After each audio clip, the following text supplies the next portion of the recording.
You're watching ESPN College Football Primetime presented by Ram Trucks. Who's ready for some action? Buckle up. It's a Tuesday night in Oxford, Ohio, as we kick off week 11 of the college football season with the Battle of the Bricks, a terrific rivalry game in the great state of Ohio. The Miami RedHawks taking on the Ohio Bobcats. Ohio, look, they're in the driver's seat to win the MAC East. It's a simple path. They went out, they play for a MAC championship, but you know Miami, they're lurking. There's nothing the RedHawks would rather do than derail their rival season.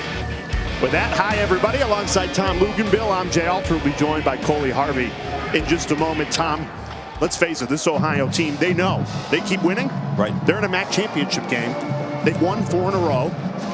How have they done it, and how do they keep it going? Well, they've been remarkably efficient on offense, and the combination that they've had with quarterback Curtis Rourke and wide receiver Sam Wiglusz has become lethal, especially in the last 2 to 3 weeks. These two guys have been unbelievably productive in all 3 phases of the passing game: short, intermediate, and deep passing game. And Curtis Rourke has been one of the most accurate passers, not just in the Mid-American Conference, but in the country, and he's an outstanding deep ball passer. That's what makes this offense so dangerous. They can strike from anywhere on the field, but they can create explosive plays with the connection between Rourke and Sam Wiglusz and a host of others. This is a very, very potent offense, but these are the two guys. They want to target him 12 to 15 times a game with the hopes of getting Sam Wiglusz double-digit catches. These last 4 weeks, they have breezed through the MAC. They've won all those games. That's why they've played themselves into such a good position tonight. They're going against a Chuck Martin defense that has been so reliable this season. He does such a terrific job on the defensive side of the ball. What makes them so talented? Simplicity. They don't do a lot. They line up, they tackle, they run to the football. They're not going to wow you with a bunch of scheme and things of that nature. But you look at the numbers right here. They will suffocate you, and they've been fantastic in the red zone. You see the opponent's red zone percentage. Only 8 touchdowns in the Mid-American Conference that they've allowed on defense once the opponent gets into the red area. And, of course, the name of the game, what's the most important thing in football? The ball. Look at the takeaways for Miami on defense. We're a couple of minutes from kickoff here to start some action. When we come back, we'll go inside the Miami locker room. You'll hear Chuck Martin's pregame speech from a couple minutes ago. This ring is a commitment. Lock arms to the guys next to you. Play every second for the guy next to you. Worry about the guy next to you. Don't worry about yourself. Don't worry about yourself. Worry about Miami football. Worry about one snap at a time for 60 minutes on national TV, getting after OU. They're in first place. We're nobody. We're nowhere. We're going to show everybody today what kind of football team we have. We show the whole country today what kind of football team we have. You're going to show yourselves today what kind of football team we have. This is our opportunity tonight. Look at your brothers right now. Lock on with your brothers. Play your ass off for your brothers. One step at a time. Let's get after it. Let's go win a game. Let's go. We're going to pray. We're going to pray, and we're going to get out of here. That's a very animated Chuck Martin right there. And the Miami head coach, he wasn't nearly as excitable when I caught up with him yesterday and asked about this rivalry. He essentially said it was just another ball game. As for his opponents, they would certainly disagree with that. Ohio linebacker Bryce Houston told me we really don't like Miami, and he said that they don't like us. As for the Bobcats, this isn't just a one-week rivalry. This is every day and every week of every year. They don't even allow the color red around the facility, Houston told me. I don't even wear red. Not ever will I wear red, Houston said. So buckle up, everyone. We're about to have a boisterous game between these two rivals. Thank you, Coley. Tom Luganbill, Jay Alter with you, the 3 of us, for the Battle of the Bricks. And you know it's serious when you're not allowed to wear red year-round at Ohio. Hey, man, listen, this is rivalry football in November, cool, brisk fall evening, approaching the winter time in the Midwest. I mean, it's action. It doesn't get any better. And, oh, by the way, we're the cradle of coaches right now here in Miami. We are underway, and we'll get our first look at Brett Gabbert in this Miami offense. Boy, the RedHawks are happy to have Gabbert back on the field. Missed 6 weeks due to injury. If the last name's familiar, that's because it is. Younger brother of Blaine, former first-round pick in the 2011 NFL Draft. He was the MAC Freshman of the Year. He came into his junior season with so many expectations. A lot of people thought he'd be the MAC Player of the Year. Injuries clearly derailed his season, but with him on the field, this offense totally more dynamic. More dynamic, and got them a win on the road last week versus Akron. So he's just getting it back in the saddle now. Throwing on first down right over the middle. Miles Marshall making it look easy. It's one thing to say they're more dynamic, but you just see it on throws like that. Well, he's got such command of the offense. He knows exactly where to go with the football. He anticipates remarkably well. You see the Indiana transfer in Miles Marshall there down the middle of the field, the 6'4" target. They're going to really press the seam with him. They want to push the ball downfield, try and create more explosive plays through the air against this Ohio defense. The rivalry within the rivalry tonight, and this is peak Maction. The Ohio defensive coordinator, Spence Nowinski, he was the defensive coordinator for Miami the last 4 seasons. So he goes in the offseason to their hated rival, now playing against an offense that he knows incredibly well, helped recruit kids on both sides of the ball. So you know this Miami team wants revenge on their former defensive coordinator. Oh, and they know each other. They're going to know their nuances and schematically some things that they're going to be familiar with, whether it's signals, everything you could look at to get some type of competitive advantage. And so far right now, just on 2 early plays, winning on first down, very successful for Miami on offense.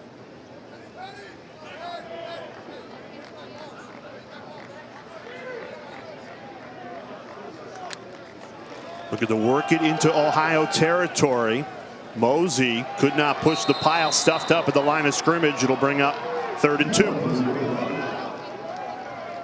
Great down and distance to be in as an offense, but also credit the defensive front there for Ohio. They've been really active. It's like we've got a couple of Bobcats down. Nope, up off the ground is Kai Caesar, number 50. He's one of the most disruptive defensive tackles in the Mid-American Conference. As you see him running off there, you'd love to have him on the field on 3rd down. And then Jack McCrory, number 40, 17, Vonnie Watkins on the edge, setting the edge for this Ohio defense. Has been really stingy as of late.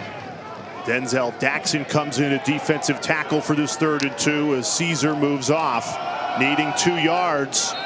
Not going to get there. Only got 1. Mosey tripped up, had 2 opportunities, and a flag comes out. Some pushing and shoving after the tackle. That was all the way in the secondary, Tom. Yeah, it was. It looked like an extended block that went, back into the second level of the Ohio defense. This is how you know it's a great rivalry game. We're less than 3 minutes in, and we're going to get a personal foul. We likely are. Unsportsmanlike conduct, his first. Number 47, offense. The down counts, 4th down. And it goes against Miami, so what could have been an interesting decision for Chuck Martin to do you do or don't go for it on 4th and 1. Now an easy decision to punt. Yeah, it's unfortunate, too. You see Luke Bolden, 47, matched up with Jack McCrory there. Goes right past the official. Little extracurriculars past the whistle there. And listen, that takes you out of that opportunity to decide if you want to go for it on 4th down. You just can't have these types of mistakes in the opening drive. Sam Wiglis back to receive. Dangerous return man, the transfer from Ohio State. No room to run with it, though. Gang tackle just past the 20. Andy Caldwell on the stop. And now here comes Curtis Rourke. Very talented redshirt junior quarterback. We mentioned that Gabbert for Miami is a younger brother. Well, so is Rourke. His older brother Nathan played here at Miami, now in the CFL. They call Curtis the Maple Missile, and for good reason. He's got the school record, 537 passing yards. Comes down from Canada. You love his game, Tom. I do. I just love how accurate he is and how quickly he gets rid of the football. It's so difficult to rush him. Right on cue, quick trigger. Trying to work their way upfield with some dinks and dunks. Austin Ertl on the stop to bottle up Wiglis, the transfer from Ohio State. No doubt, we mentioned it before the show. That's the top target, number 12 in white. They'll be going to him early and often. Yeah, again, want to get double-digit targets to hopefully get him double-digit catches, and they're going to line up everywhere. In the slot, on the outside, to the boundary, to the field. It's a bit of a Where's Waldo for the Miami defense here tonight. Maction with the Maple Missile. Curtis Rourke trying to cash in on Ohio's opening drive. This offense has been outstanding during this 4-game win streak. They're very happy to have C.A. Bangura back in the lineup. Redshirt freshman out of DeMatha, powerhouse of the Washington, D.C. area. Number 22 in white. Great to see him back and healthy. Yeah, because he's a difference maker for them. And they've got some depth at running back, but it includes 2 walk-on players in Nolan McCormick and Julian Ross.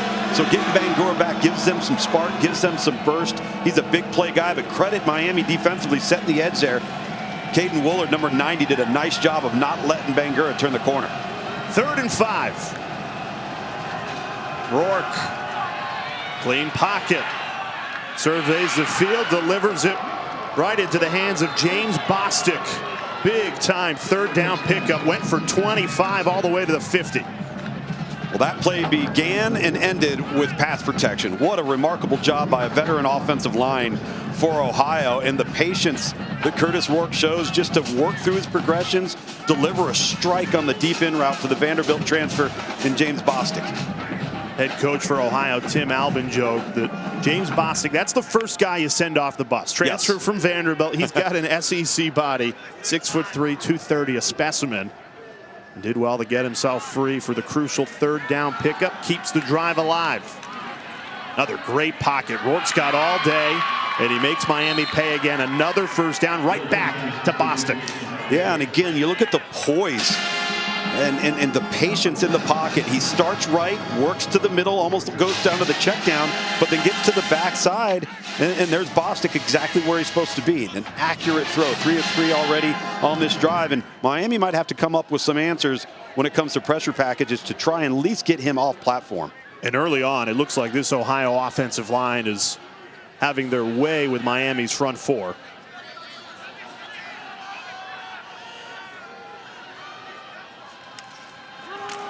Bangura stopped up by Kobe Hilton.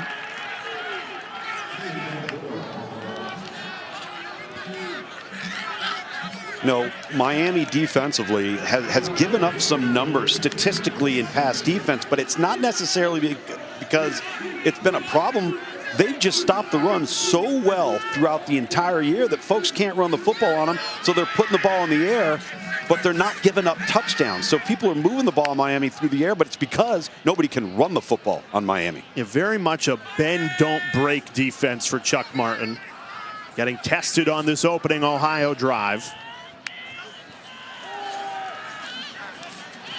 Rourke got rid of it, hit as he released. He's lucky he had just enough on it. Corey Suttle with the quarterback pressure brings up 3rd and 8. Yeah, this time just holding on to it a little bit too long, doing a nice job of keeping his eyes downfield, but you gotta feel that, gets rid of it late, tried to dump it off to Bangura. But one of the few times we've seen so far on this drive, any type of pressure, that time applied by Corey Suttle, number 11, from his defensive end spot. 7th play of the drive. Rourke has already picked up a 3rd down conversion already on this opening drive. Pressure. Rourke escapes the pocket on the run. Fires deep. Incomplete. Rourke's pass intended to Sam Wiggins is incomplete. Wow, what a throw this actually ended up becoming by Curtis Rourke. Drops it in over the shoulder, and a heck of a job from the defensive safety spot. Nolan Johnson comes off the hash, and it times up the hit perfectly to jar that ball loose from Wiggles. But nice throw on the run by Rourke, and unfortunate they weren't able to haul that one in. Yeah, both Wiggles and James Bostic were going for that football too. 2 Bobcat receivers in the area. Jalen Walker going to let this bounce at the 15. And that's where Gabbard and company will take over. Battle of the Bricks just getting started on ESPN2.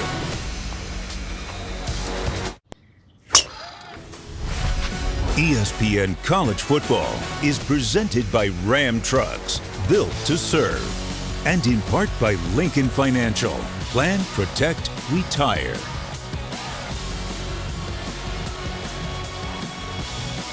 Miami University, they have such a strong connection with the Miami tribe of Oklahoma. In fact, there's Chief Douglas Lankford. This was yesterday. He's here tonight as Miami celebrates their 50-year partnership. They surprised him, Chuck Martin and the team, by unveiling their Miami Heritage logo uniforms, honoring the traditional Miami tribe art form of ribbon work. You see the symbols that represent the unique bond between the university and the tribe. Really cool gesture as the university and the tribe celebrate 50 years. You know, this goes way past football. There's actually 44 Miami tribe members enrolled at the university currently. Well, they designed a sharp uni, I'll tell you that. Looking good, man. Yeah, it looks awesome. It does. Nice little hook up there between Brett Gabbert and his main target, Mac Hippenhammer. Another go-to player, yep. Big Ten transfer. We saw Whiplis from Ohio State. Hippenhammer comes from Penn State.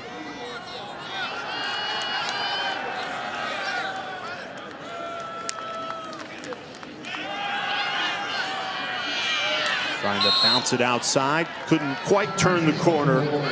Shelton bounced out of bounds by Alvin Floyd.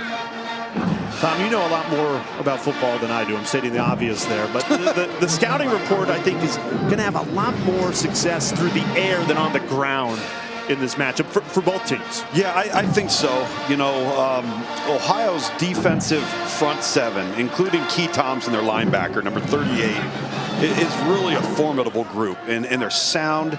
They don't give up explosive plays on the ground. They're going to make you earn every inch.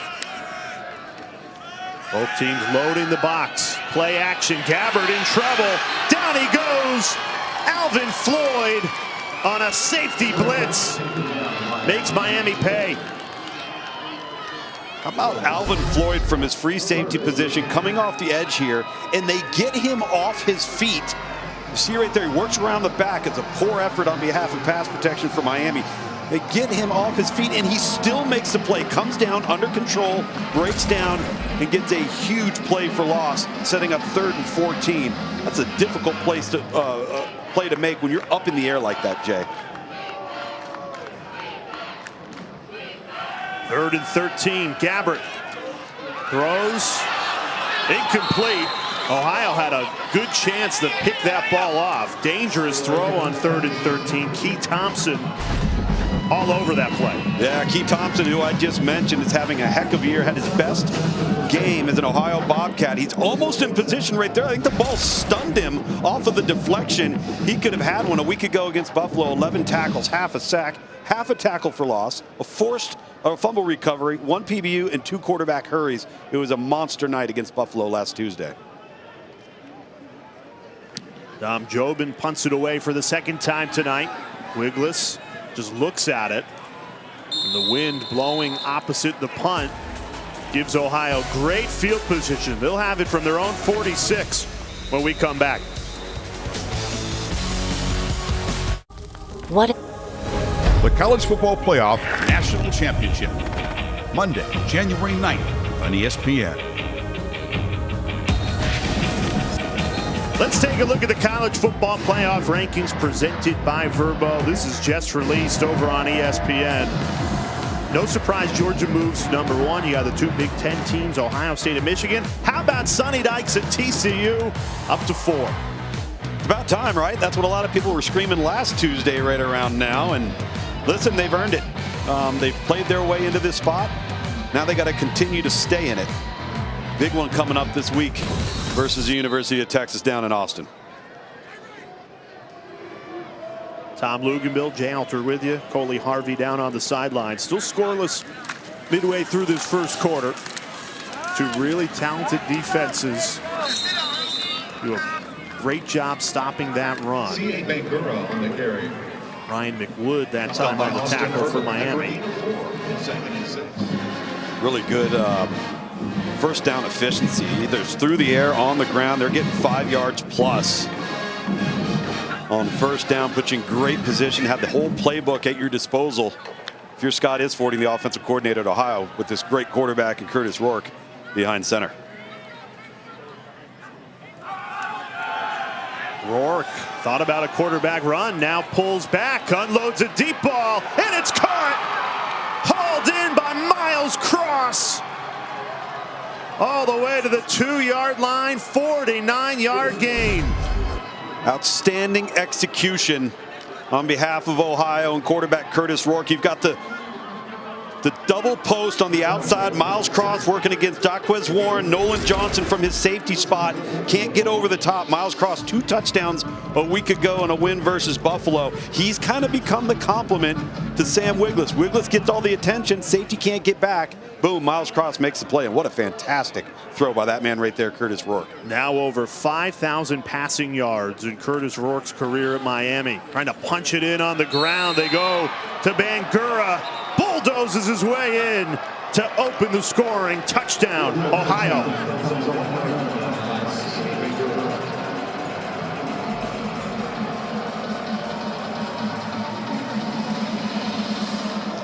Looks like this ball, Jay, popped out late. I think he clearly crossed the plane of the goal line, but the ball did come loose. Kobe Hilton, number 96, on the tackles. Bangura, C.A. Bangura has been banged up, been injured. Boy, getting him back is huge for the run game in this offense.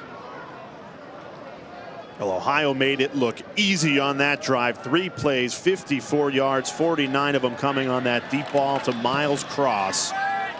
You got a taste of why this Bobcats team has been able to string together 4 straight wins, trying to make it 5. They just don't make mistakes. So a good start to the offense for Ohio. A huge throw from Curtis Rourke. And the Bobcats are on the board.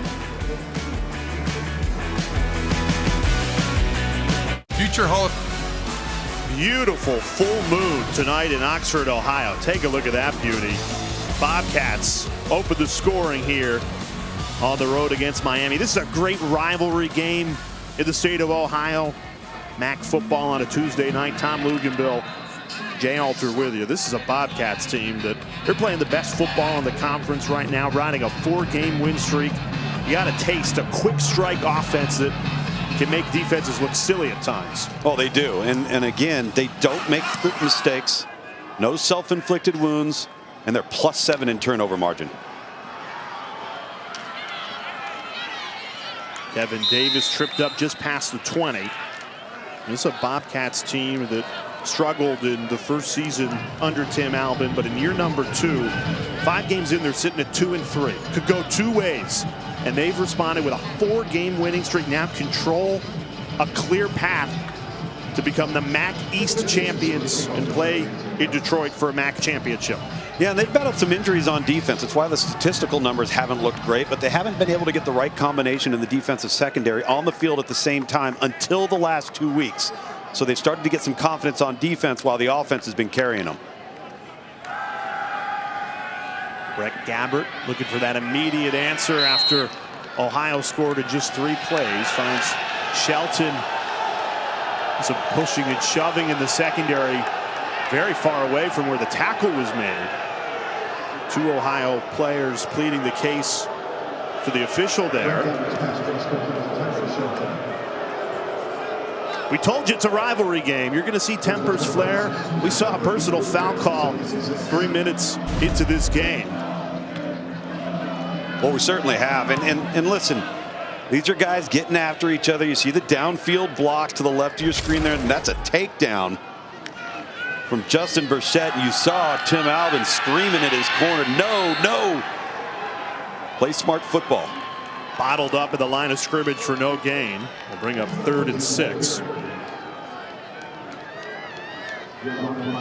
That's so difficult for a head coach, right, Tom? Because you want your team to play with aggression, passion. Sure. It's a rivalry game, but it's got to be fueled the right way. Can't lead to penalties. Yeah, and you got to walk away. Fortunately, there was not a penalty on that play, and now we find them stopping the run on the next down.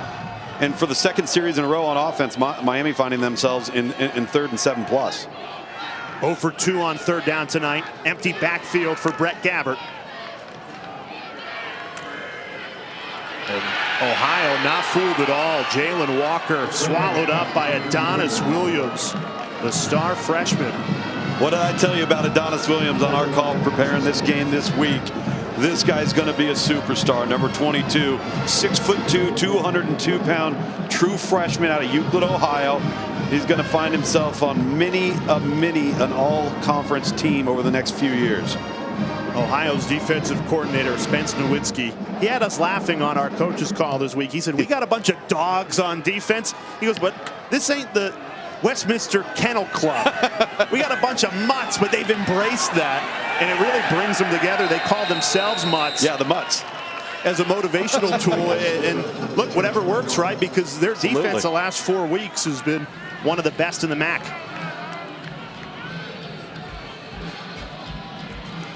College basketball tipped off last night. Love this time of year. The overlap of college basketball, college football. Friday, the Armed Forces Classic. Get this, they're going to play this game on an aircraft carrier, the USS Abraham Lincoln in San Diego. Coverage starts 6:30 Eastern time. Gonzaga taking on Michigan State. First time ever wind elements could affect a shot. Well, hopefully it doesn't rain. Well, that too. Hey, you got to play in the elements, man. Football certainly does. Yeah. Well, San Diego, they should have a beautiful forecast. A little better weather than we've got in Oxford, Ohio tonight, although it's pretty beautiful for November weather. Nolan McCormick totally swallowed up there. Brian Egu, number 8, the Rutgers transfer, really good at the point of attack. Good-looking athlete. Already 4 sacks on the year, 8 tackles for loss. He's kind of been what we call a DPR, a designated pass rusher, that time showing his worth against the run.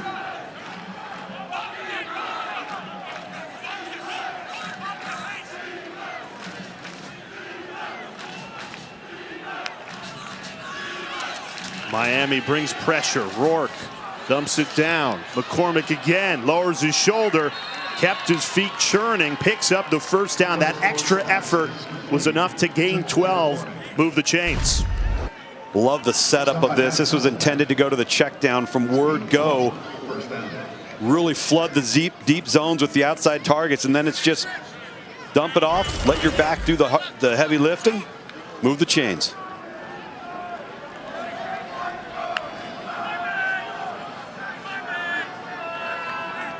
Nobody to the near side. All receivers to the far side of the field. Rourke decides to run.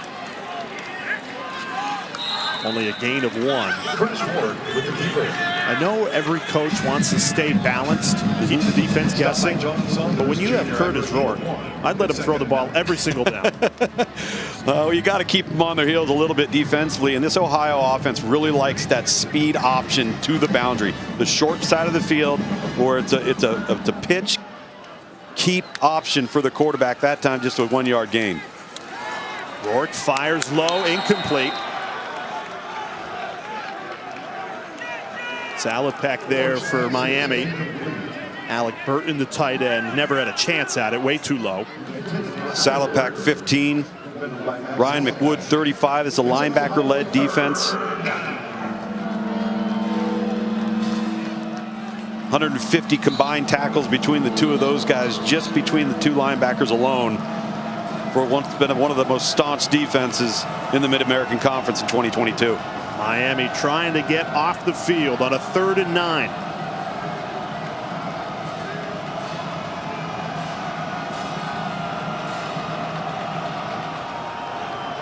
They bring pressure. Rourke in trouble. Sacked. Ryan McWood and Corey Suttle broke through on a critical 3rd down stop. Ryan McWood, that's the player I just mentioned at one of the linebacker spots. You get some stunt games inside. You've got 5 rushers coming with some pressure, and Corey Suttle, number 11, doing a nice job just working through the wash up front. And that's the one thing that Ohio's been able to avoid on this win streak they've been on, is negative plays.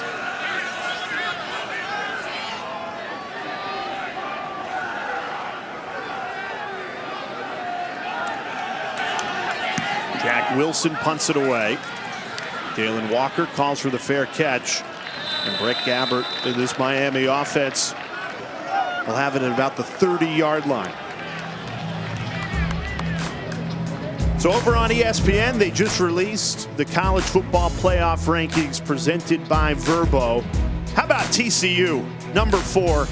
That's my highlight. Everyone felt they were disrespected last week. I was one of them. I've actually got them at number 3, Tom. Yep. You've got Michigan up at 2. Wolverines, for me, a little bit of a weak non-conference. I've got them at 4. Hold on a second. Well, year 5 and 6, we might have to go back to that. They're going to have to get a long, detailed explanation from you. Yeah, you know, I'd like to have that one back, for being perfectly honest. As Gabbert connects, picks out Mac Hippenhammer. Do we really want to go back to this?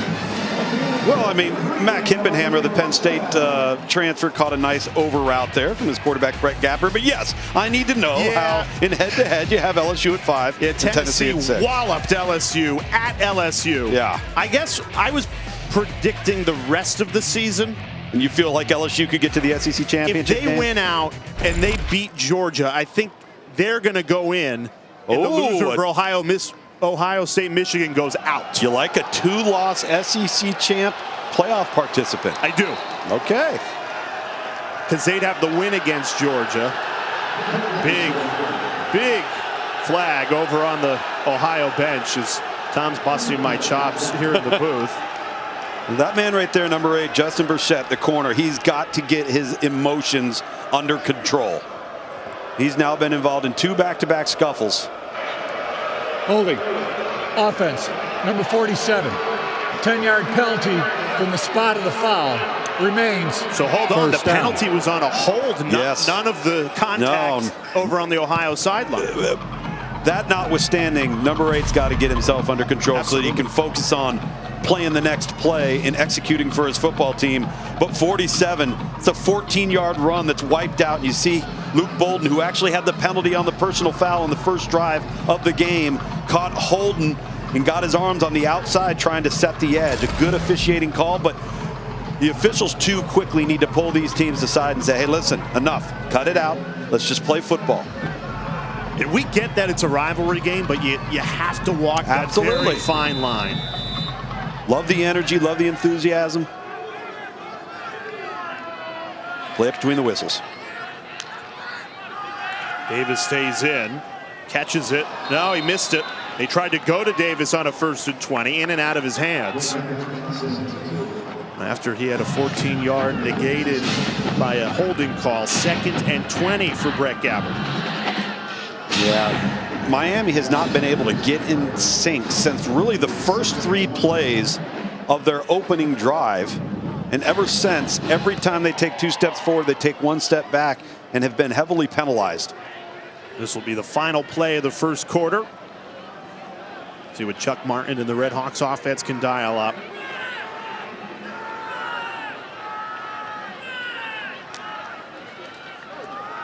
Trying to make it 3rd and manageable. They run it on 2nd and 20.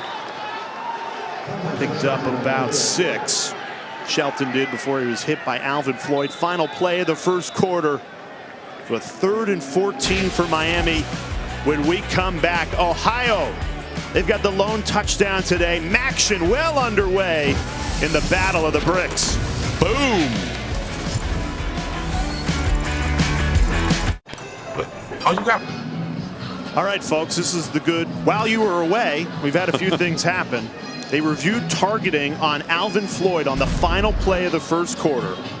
We're going to show it to you one more time. As we went to break, we showed you the replay. We looked at each other and said, that is the crown of the helmet.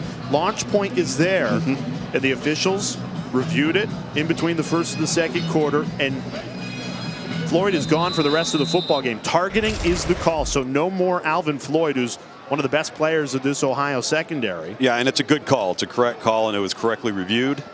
So now we get 1 untimed down. So technically, you're still in the first quarter. Gabbert slings it, caught at the 30.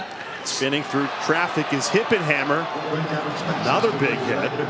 Well, and to show you how critical that penalty was, Alvin Floyd, you lose for the rest of the game, and it would have been 3rd and 14 for the Miami offense. So double whammy there for Ohio. Fortunately, fairly deep at the safety position. We've talked about 22 Adonis Williams, a true freshman. Ben Johnson, number 30, is kind of a linebacker safety tweener. The number 11, Tariq Drake, now going to be holding up the back end at the safety spots for Ohio. So because of that untimed down in the first quarter, now we transition to the second quarter. Reverse fields here. Rush yards, not much to come by for either team. But Miami has a great opportunity. As you said, it was going to be 3rd and long. Now you're in Ohio territory. Yep. You've got some momentum here at a 2nd and 3. Very manageable to start the second quarter. They've got to take advantage of this field position. And quite honestly, Miami's had good field position for the vast majority of the first quarter. But now they're in scoring territory. You've got to come away with the points at the end of this drive. We mentioned basketball season is back. Aaliyah Boston and the defending national champions, ranked #1, South Carolina women taking on Maryland. Coverage begins 6 Eastern on ESPN2 and the ESPN app. That is this Friday. By the way, we're going to get back to those college football playoff rankings. I've got receipts with our producer, It's Seth already Miller. hit Twitter. You're done. You're Tennessee toast. was 5, LSU was 6. I've got the texts. You're not going to let it go. The texts. You may not believe me, but I've got to vindicate myself here. How about the spin cycle all the way into the red zone? Tariq Drake and Adonis Williams missed tackles, allowed Kevin Davis to weave through for the first down and more. Really well executed play here, and then making people miss in the open field. Adonis Williams, 22, Tariq Drake, both not making the play that's there to be made from a tackling perspective, extending the play. Brissett, number 8 there, getting blocked downfield, and now Miami in a great position to put some points on the board. This drive was kept alive with a targeting. Now can they cash in with a touchdown? Gabbert decides to tuck and run. Bounced out of bounds by Key Thompson. It's actually a really smart, heady play by a veteran player, knowing where you're at on the field, having some situational awareness in the red area. You don't like it, don't force it. Live to play the next down. Give your team a chance, get positive yardage. I like him. He's a scrapper. He's one of those guys that, you know, he's not going to wow you with physical stature or maybe elite physical tools. He moves the chains. He's accurate. He's tough. He's respected. Makes good choices, as you just saw right there. Gabbert, quick hitter, thought about throwing the ball, instead going to run, had room up the sideline. Jalen Walker, that's a great heads-up play. Clearly a design pass, but he saw a hole and ran right to it. For anybody that's been in coaching, this play, you never see this, because no matter what you do when you design this play, you tell the guy, if it's not there, don't throw it. If it's not there, don't throw it. And guess what they do? They always throw it, and it's probably a disaster. That time, you're right, a heady, smart play, tucking it, running it, get inside the 5, and a first down inside the 5-yard line for Jalen Walker. Can the RedHawks punch it in? 8th play of the drive. Gabbert throwing again on a slant, trying to muscle his way in, falls in, hip and hammer. What an effort to break the plane, and Miami punches right back.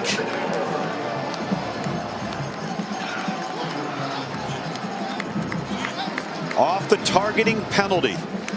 And what would have been a 3rd and 14 on this drive for Miami results in points in what's been their most impressive drive of the first half tonight.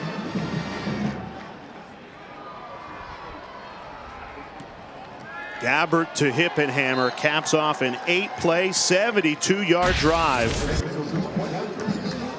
Into the battle of the bricks. Back and forth we go. 2 really talented quarterbacks showing off in this rivalry game.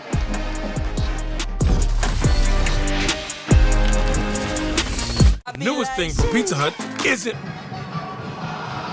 Ohio right now controlling a path to the MAC championship, but Miami, heated rival, giving them everything they can handle. A really impressive drive. 8 plays, 72 yards, capped off by the Penn State transfer, Mac Hippenhammer. That man right there, Brett Gabbert, 3 of 3, 35 yards and a touchdown on the drive. And interesting to note, without Alvin Floyd, 20, who got ejected from this game for targeting on that last drive, the top tacklers, 22 Adonis Williams, 11 Tyreek Drake, and 19 Zach Sanders, all missed tackles on that drive that led to points for Miami.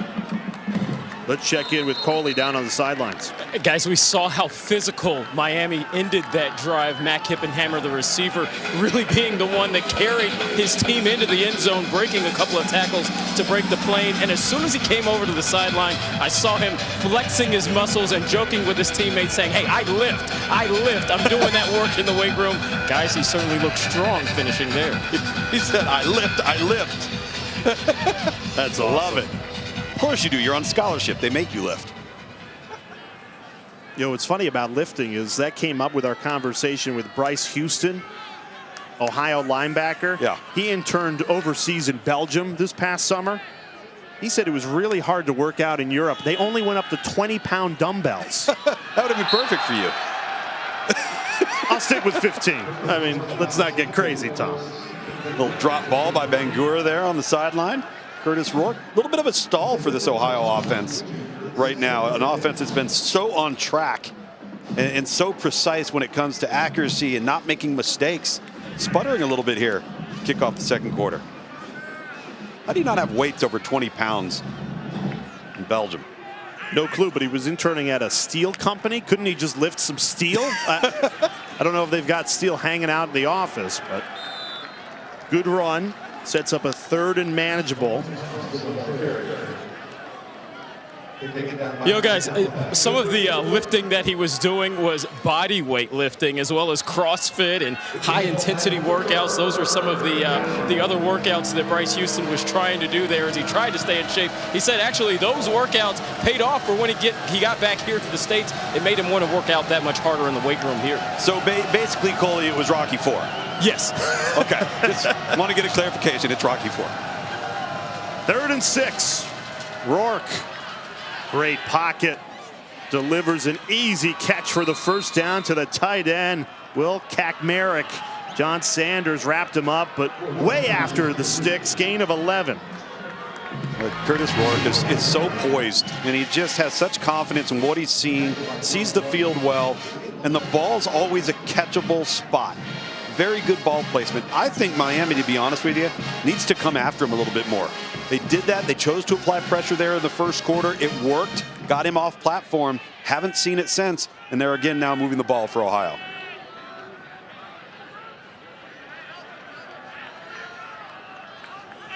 Rourke on the move. Pulls it back.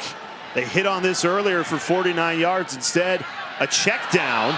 Missed tackle, though. Bostic into enemy territory, picks up the first down. Caldwell missed the tackle, and it led to a gain of 18. Well, this is an exact replica of the play that went for 49 yards just to the other side. They're faking the speed option to the boundary. Rourke doesn't like what he sees, so he just dumps it off. But it's Andy Campbell, 19, who misses the tackle on the big 6'4", 230-pound Bostic. The Vanderbilt transfer is a load to bring down in the open field. And once again, Curtis Rourke making good decisions with the football. And Ohio getting into a rhythm again. Yes.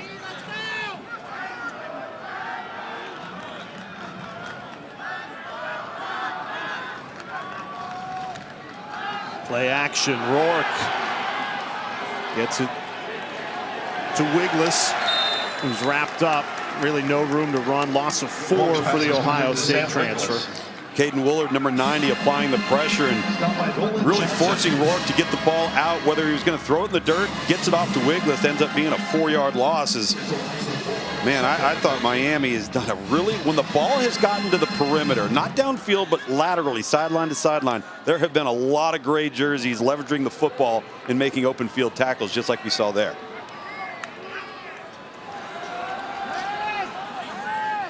Rourke with such a quick release goes right back to the redshirt freshman tight end, Kaczmarek. That's the one position that hasn't been a huge emphasis in this offense. We haven't seen much in the passing game as far as contributions from the big guy. 2 catches already tonight. 2 catches a week ago, only 13 on the season, but seems to be a nice outlet for Rourke. Empty backfield on a 3rd and 6.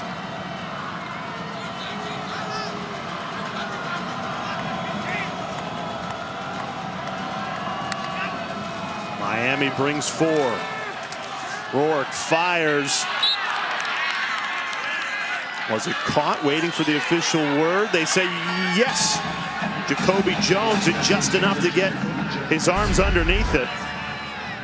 Move the chains. Yeah, Jacoby Jones, number 8, was a big part of the offense a week ago. Was able to get underneath that football and clearly looks like he's got his arms under that ball. Yes, outstanding job securing that with his forearm, bringing it up against the chest. Nice catch to go down and move the chains. 5 straight completions on this drive for Rourke. Officials took their time on that one, came to the correct conclusion. Now a 1st and 10. End around. This play's blown up in the backfield. Too much trickery. A big loss of 7. Ryan McWood, Kobe Hilton not fooled. Yeah, and again, going lateral sideline to sideline, trying to get cute a little bit on offense, and I just don't think it's necessary the way they're playing football right now at Ohio. They don't need to do this, and this is where you get in trouble versus Miami, because they can run on defense, they can stretch you sideline to sideline, and they're going to tackle well in the open field. Strike them at the heart of the defense, and that's between the tackles and vertically in the passing game.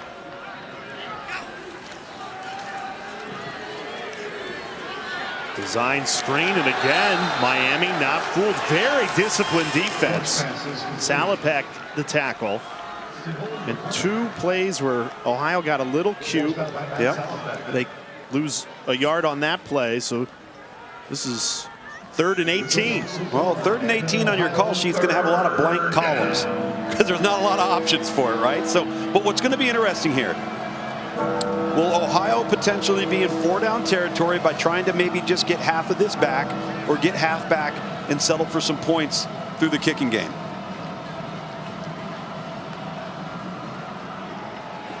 Pressure coming. Rourke escapes.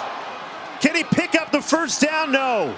He'll be well short, but to evade the sack and get the ball away, gain of 11, needed 18. That's the difference between getting no points and potentially ending up with 3 right here.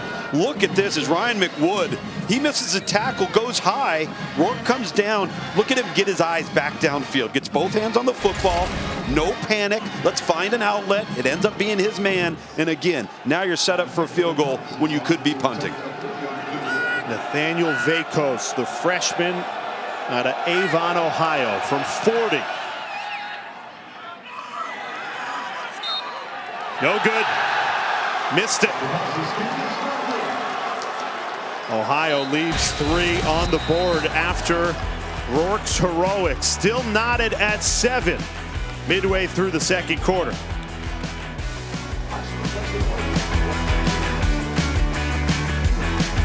On the cap.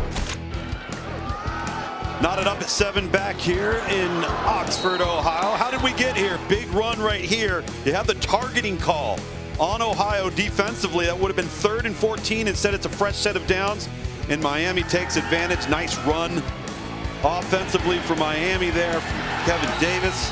And then the strike and the touchdown to Mac Hippenhammer.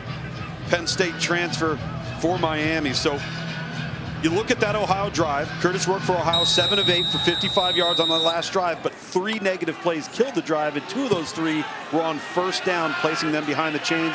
You missed the field goal. Miami's right back on offense.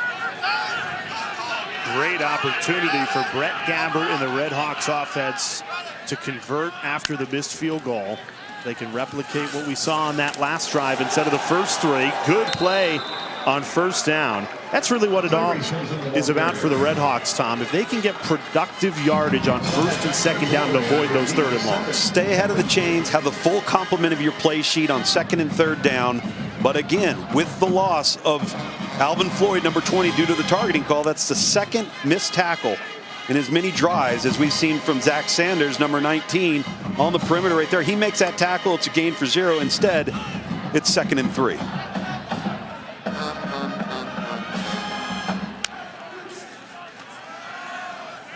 Gabbert unloads high, incomplete.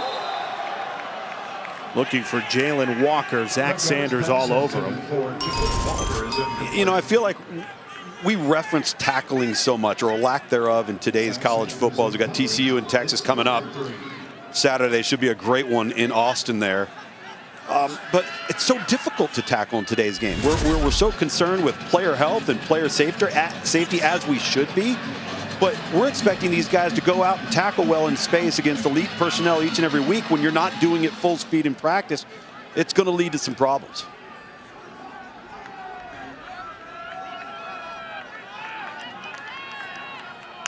Third and 3, trying to keep the drive alive. Gabbard in trouble off his back foot.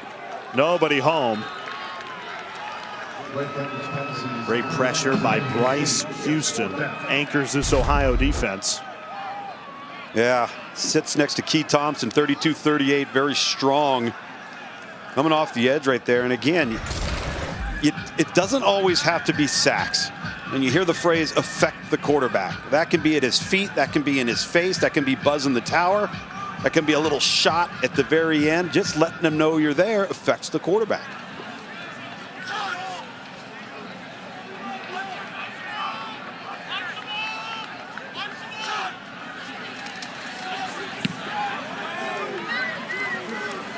Wiggless calls for fair catch.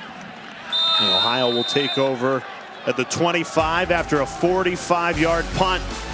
Opportunity for the Bobcats to edge in front. This ring is a commit. We mentioned earlier tonight, but redshirt junior quarterback Curtis Rourke following in his older brother's footsteps. Nathan, who had a terrific career in a Bobcats uniform.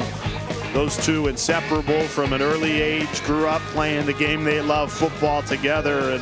And when you got an older brother as a quarterback, you want to be a quarterback. So that's exactly what Curtis has done. And what was really cool is we talked with him earlier this week while Nathan was playing in the Canadian Football League Western semifinal. So he said, I hate to wrap this up, but it's the fourth quarter and Nathan's driving.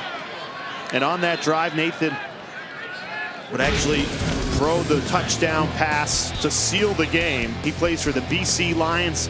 Here's the throw. They took care of business against the Calgary Stampeders. So now they play in the Western Final against Winnipeg. Who knows, maybe Cup. Get a great Cup ring. 20-yard end zone, 75 yards wide on the field. Gotta love it. A lot of space to work in the CFL. Love to be a quarterback in that league, huh? Everybody's in motion at one time, but you only get 3 downs.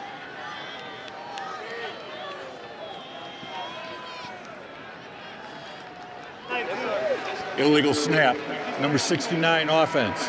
5-yard penalty. The one thing remains. Curtis told us about his older brother Nathan is that everywhere he's gone, he's exceeded expectations. He certainly did that for Ohio. Look at those numbers. They're spectacular numbers. And when you see the rush TDs, it showed you the difference in how the offense was run under Frank Solich with what Nathan Rourke brought athletically. One of the reasons why he's very successful in the CFL. But from a passing perspective, Curtis Rourke stays healthy. He's going to break Nathan's passing record here at Ohio.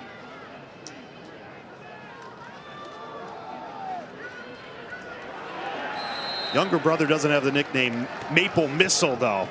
I'll give the advantage to Curtis there. Let's check in with Coley. Guys, as we talk about both Nathan and Curtis Rourke, I've got to tell you a quick story from the Miami standpoint. Linebacker Ryan McWood, he just turned 25 last month. As we watch this play, I'll get back to it.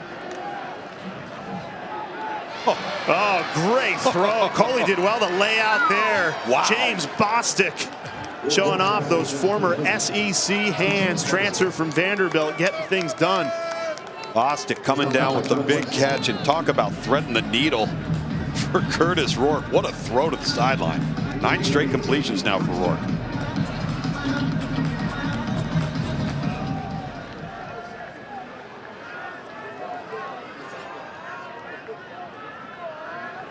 So a 1st and 10 now in Miami territory.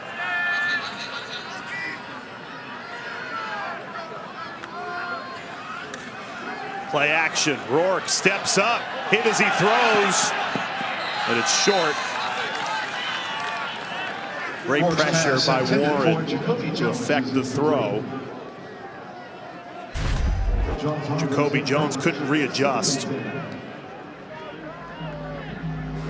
In his face, Jaquez Warren again coming up and affecting the quarterback. It's not a sack, but it's a hit, creates an errant throw. Oftentimes those errant throws can turn into turnovers. That time very fortunate.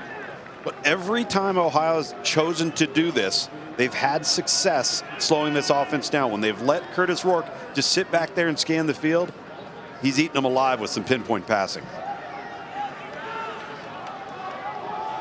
Rourke incomplete again. He's taken 2 deep shots on back-to-back plays and has come up empty. You know, we just saw Ryan McWood in the area there on the last play. Just to tie the bow on that story I was telling, McWood has been at Miami for 7 years. He is not only playing tonight against Curtis Rourke, but he also played against Nathan Rourke a few years ago. McWood is 25 years old, a 7-year player, and he said that they're similar quarterbacks, but younger brother's a little taller. Is he collecting Social Security? You've got some Australian punters playing college football in their 30s. If I could do it all over again, I'd go down to that Australian punting academy. Pro Kick Australia? Yeah, Pro Kick Australia. And spend some time down there, and then boom. College scholarship. Looks like they're going to go for it on 4th down. Curtis Rourke in the offense staying on the field. 4th and 1. Gutsy call by Tim Albin. Rourke keeps it himself. Churns the legs for a 1st down. Gain of 6 to keep the drive alive for Ohio. Seen a lot of this, the speed option. You want to try to catch a defense in man-to-man defense if you can. And a good fake pitch to the perimeter. Caden Willard, number 90, doing a nice job to make the tackle, but not able to butt it up in the hole right there and prevent a conversion on downs.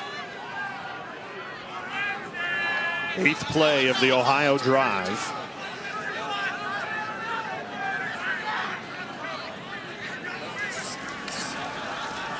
Rourke, quick release again. He gets the ball out so quick, so accurately as well. Bostic on the reception.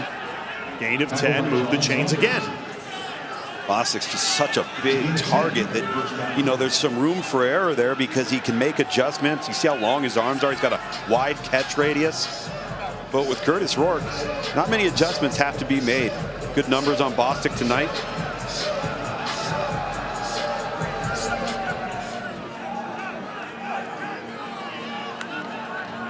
Knocking on the door of the red zone. 1st and 10 for Ohio. Both teams with 3 timeouts as we tick closer to the end of this 1st half. Tough running, hard running from Nolan McCormick. Falls forward for a gain of 9. Falls forward, the operative phrase right there. It's one of the things that these running backs do a nice job of at Ohio. It's hard to knock them off their feet, and they're rarely taking negative plays. So he's tumbling, he's moving forward, he's falling forward, gets 2 or 3 extra yards. Great 2nd down situation here.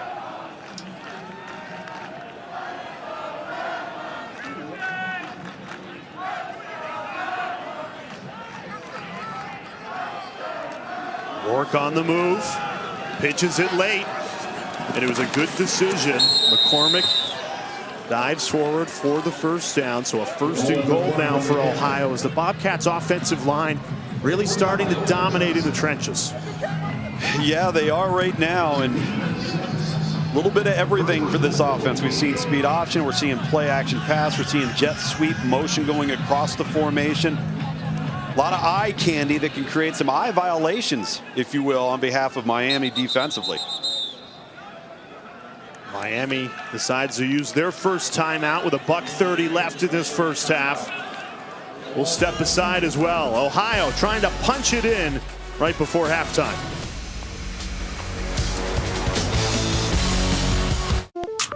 Ruben Mahenti in our college football studios. Coming up at the half, we'll break down the latest playoff rankings. I know you guys mentioned it during the game. Greg McElroy, fresh from the CFP Rankings Show, will join us on set to talk about it. We'll hear from Sonny Dykes. Of course, the Horned Frogs made a big move. And speaking of Sonny, we'll look forward to the big matchup this weekend with Texas. All that and more when we see you at the half.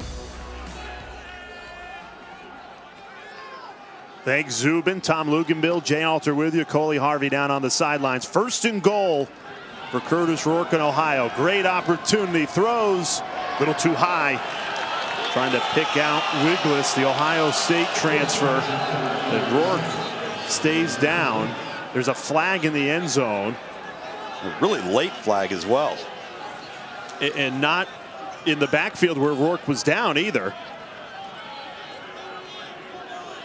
22, Javon Kimpson on the coverage, if that's what this official was looking at. There's no foul for pass interference. Okay.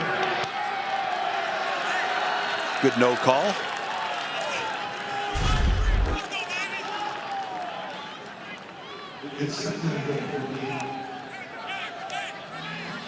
Maybe no call for pass interference, but a potential defensive holding call there may have been missed.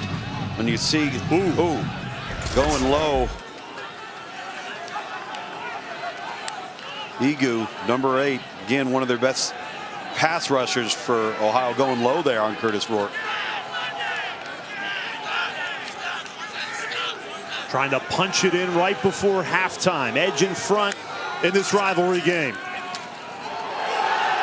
Rourke kept it. Bad decision. Ugu's shot out of a cannon.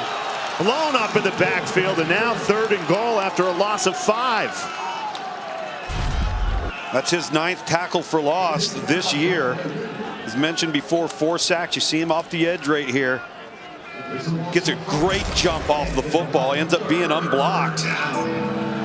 And it's the look that they wanted. He thought he was going to collapse down. He could pull that ball and take it. Ugu essentially played both. Stayed neutral in the middle, was able to make an athletic play on Curtis Rourke. Clock continues to wind down. I think Ohio's going to run this down and take a timeout. They will. Well, and keep in mind, this Ohio defense has only allowed 8 touchdowns in the red zone in the MAC all year long. 30 seconds. Bend, don't break mentality. Absolutely. 38 seconds left. A 3rd and goal upcoming gives us an opportunity to remind you. Absolutely monster game on ABC. Saturday Night Football presented by Capital One. The undefeated, now ranked number 4 Horned Frogs of TCU heading to Austin. College Game Day will be there as well. Coverage right before kickoff begins at 7:30 Eastern Time. Also available on the ESPN app. What a remarkable story TCU is. I love it for Sonny Dykes and for that program. Vindication time. Oh, here we go. No context Go college ahead. football. Take another screenshot. Do you need to circle it? Do you need to get that on social media? I've got a text message. Are you okay? Where the producer, who's a good man. My goodness. We all make mistakes. Yes, we do. But vindication. I had Tennessee 5, LSU 6. I just like the fact that I was trying to get you to explain it. And I did. That's the worst part. I was actually justifying it on the air. 3rd and goal. Ohio, very conservative play call. They run it with Bangura wrapped up just past the 10. And now a field goal attempt. Well, keep in mind, this is smart. Tim Alvin, the Ohio coach, he's going to run this clock down. If you're Miami, you've got 2 timeouts. Would you have taken one there? Potentially, but I think from Ohio's perspective, first and foremost, they're getting the ball coming out of the locker room. Get 3 points here. Get the ball back on offense. If you're going to use your timeouts, if you're Miami, you would have already used them by now. Probably prior to that 3rd down. Right.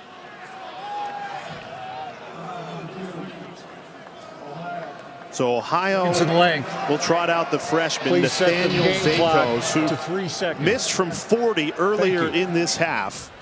So Ohio 0 for 1 on field goals tonight. On you take a look at the wind. The wind is coming directly and to the slight left into the face of Vakos, the Ohio kicker. So didn't make that compensation on the first field goal attempt. Going to have to make it on this one. Talk about a drive that epitomizes this Miami defense. They allow 14 plays, 67 yards, but they don't allow the touchdown. Took 6 minutes off the clock, and yet Ohio has to settle for a maximum of 3. It's what college football's become. Everybody's so good offensively from a personnel standpoint. You can go up and down the field on people, but it's about red zone efficiency on both sides of the ball.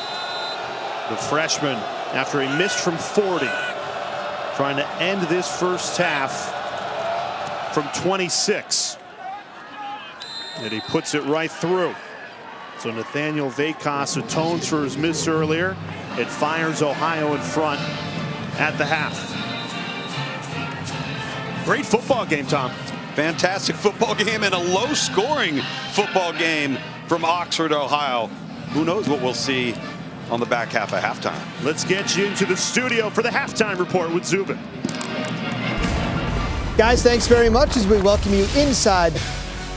We welcome you back to ESPN College Football Primetime, presented by Ram Trucks. Battle of the bricks, and it's kind of been a bit of a brick fight, a rock fight here with some action on a Tuesday night. Not much to separate these two teams other than that time of possession. Ohio doubled up Miami in that first half. You take a look at that, and I'm not a huge time of possession guy because I think it can be skewed by other statistics, but in the 4 wins for Miami this season, they've won the time of possession battle down almost 10 full minutes so far in the first half. So what do they need to do other than get a lot more of the ball in this second half, but also to contain Curtis Rourke? Well, I think they're going to have to do more of what they did on very subtle times and opportunities in the first half, and that was bring pressure against Curtis Rourke in this Ohio offense. It'll be Rourke and the Bobcats offense. It starts with the football. Let's check in with Coley down on the field. Well, guys, at half, Miami head coach Chuck Martin was in a fairly good mood, and that's because he knows how prolific Ohio's offense is. That's why it was so important to finish the last half with that field goal, he said. One of the reasons why they've been staying in this ball game is because they're getting such good pressure on Ohio quarterback Curtis Rourke. And as Ohio coach Tim Albin actually told me, he said the reason why that's happening is because Miami has the best front seven in the MAC. They knew that going in. They've got to do a better job with the offensive line of taking that pressure off him. Chuck Martin's team definitely in with the shout. Ohio came in 4-game winning streak, in control of the MAC East. If they win out, they will represent the East in the MAC title game. Risky pass deflected away. That's a well defended pass downfield from Amby Caldwell, but you take a look at the numbers and why both Chuck Martin, head coach of Miami, and myself are in agreement here. Look at the numbers from a pressure perspective. You've got to affect the quarterback. I don't think they did it enough in the first half. He had really a stellar first half through the air versus a 3- or 4-man rush. They've got to come after him. Might have to take some chances here and there, but it has to be more frequent than we saw in the first 2 quarters. Small sample size, but really effective when they did get to him. Ryan McWood on the stop. 3rd and 5 upcoming for Ohio.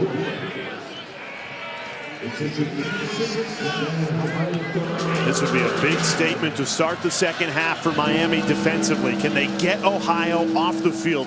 Can they apply the pressure Tom was just talking about to Curtis Rourke? Plenty of time. He's got all day back there, and he delivers a throw to Miles Cross that'll move the sticks. Those are the backbreakers that Curtis Rourke has delivered tonight. Miles Cross just coming down with this catch over the middle, no fear. But look at the window this ball is thrown into. Between 2 defenders, really, really tight, securing the ball in traffic. And telling you, even when Ohio gets behind the chains on early downs, they're so prolific in the passing game, they can make up for it because they can make throws all over the field just like that.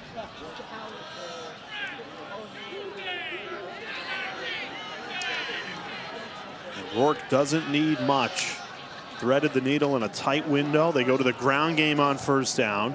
Bangura wrapped up. Only a gain of 3. Taken down by Austin underneath the second and 7.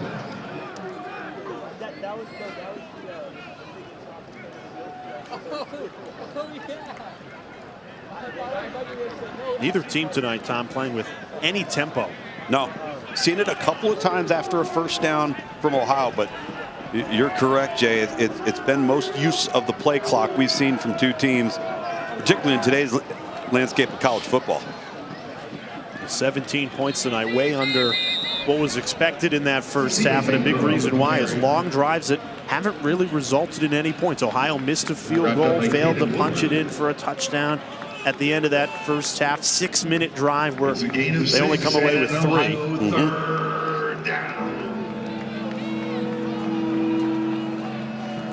Midfield could potentially be 4-down territory here for Ohio offensively. It's a big down for this defensive front seven. As Coley mentioned, Tim Albin, the head coach at Ohio, knows how formidable this defensive front is for Miami. Bobcats 4 for 9 on 3rd down tonight. They can make it 5 of 10. Ryan McWood got there, but nice job to just churn the legs forward from Nolan McCormick. Did just enough to move the chains. Pretty methodical here for Ohio. Grinding it out on the ground. Attempted that pass on 1st down that was batted down by Miami in the defensive back end, but then to convert on 3rd and 8, really impressive to Miles Cross. Just speaks to the versatility of the Bobcats offense, because a week ago they laid 45 points on a really good Buffalo defense. No question. In a Buffalo team that had won 5 games in a row. So you go to the aerial attack of last week, where Rourke threw for 5 touchdowns, over 300 yards, and now slow it down, grind it out, but do whatever it takes to win. If this is the best way to do it, then so be it. Yeah, there's no question. Number 8, Brian Egu, the Rutgers transfer there with great penetration, but didn't break down in front of the ball carrier. That should have been a 3-yard loss. Instead, it's a 2-yard gain for Ohio. Already just as many rush yards as the Bobcats had in the entire first half on this drive.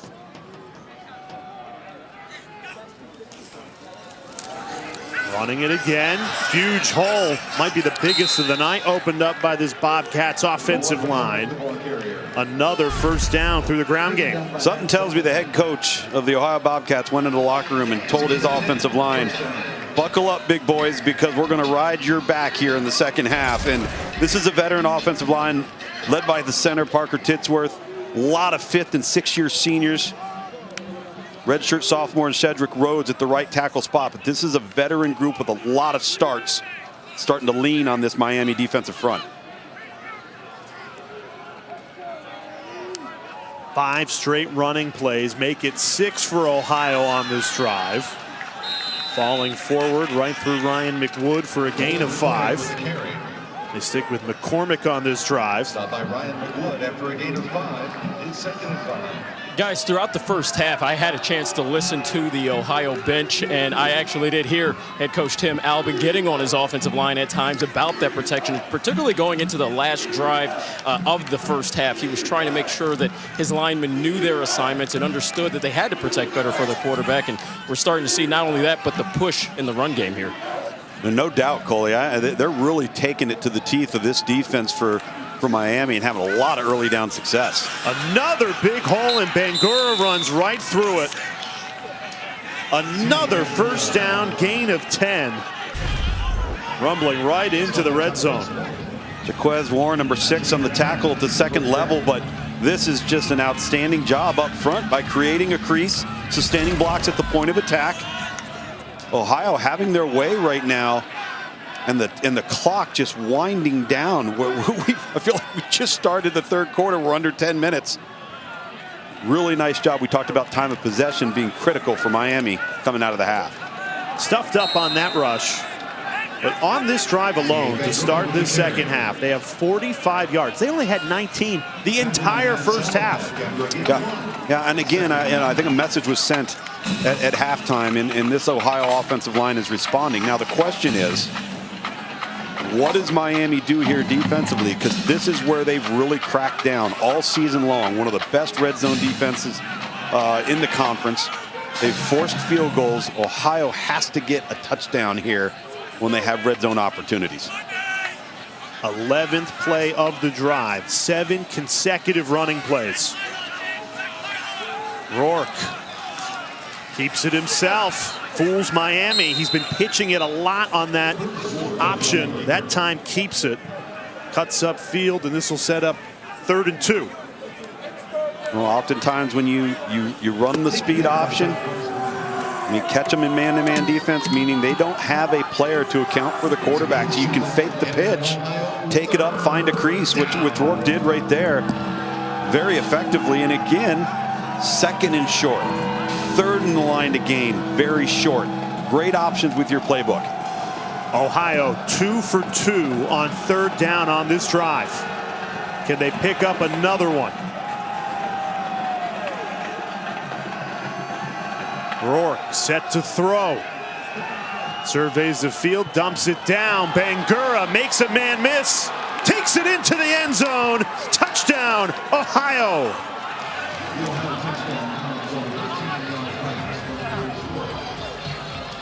He's just moving at a different speed than their other backs, isn't he? You can kind of see the difference in explosiveness. And what a drive, 13 plays. We just referenced how important time of possession is for Miami, how much clock was drained, half of a quarter on the opening drive for Ohio. C.A. Bangura, after missing Ohio's game against Buffalo a week ago, back healthy, making a difference. Caps off an impressive 13-play, 76-yard drive. Chewed up 7 minutes and 25 seconds, and Ohio is up 10.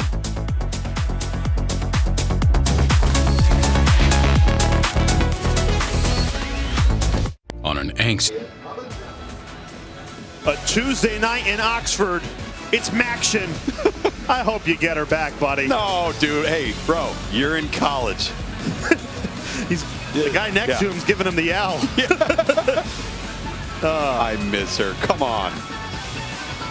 Ohio extends their lead to 10. An impressive, methodical 13-play drive that resulted in a touchdown. And that'll really suck the wind out of a Miami team that hung all first half long. Let up a long touchdown drive like that. Let's go back to the touchdown, Tom. Yes, you take a look at this dump off here that ended up being the touchdown to Bangura. Curtis Rourke's going to come off. He's looking to look to his left. You see Alec Burton there in the slot. He's going to run the quick out route, and he sees real quick the ball gets dumped off. So he comes in to make the block, which is exactly what you'd love to see him do. I think he might have gotten away with a little bit of a reach and a little bit of a hold there that the line judge did not see. Nevertheless, Bangura reads it, turns the corner, and scores. But you love to see the wide receivers. You love to see when the play starts to develop. Now they've got to contribute in a way that does not include catching the football. Love to see that there out of number 2.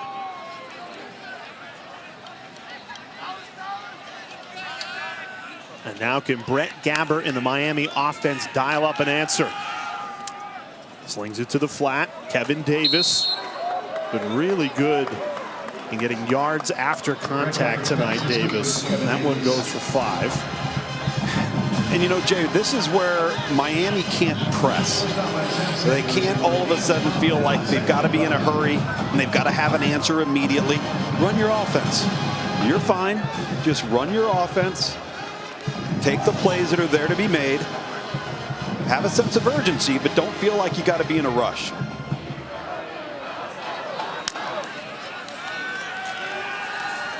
Gabbert steps up, wide open, busted coverage.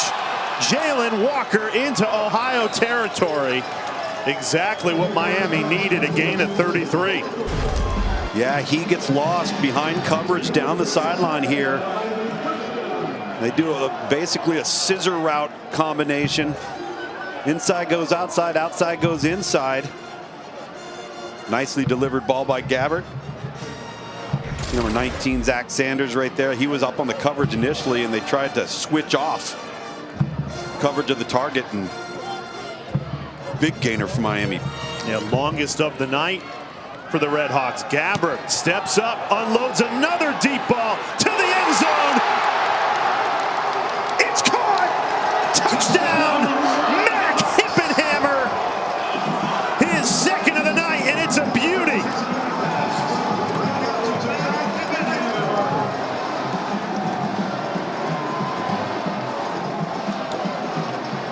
Just run your offense, right?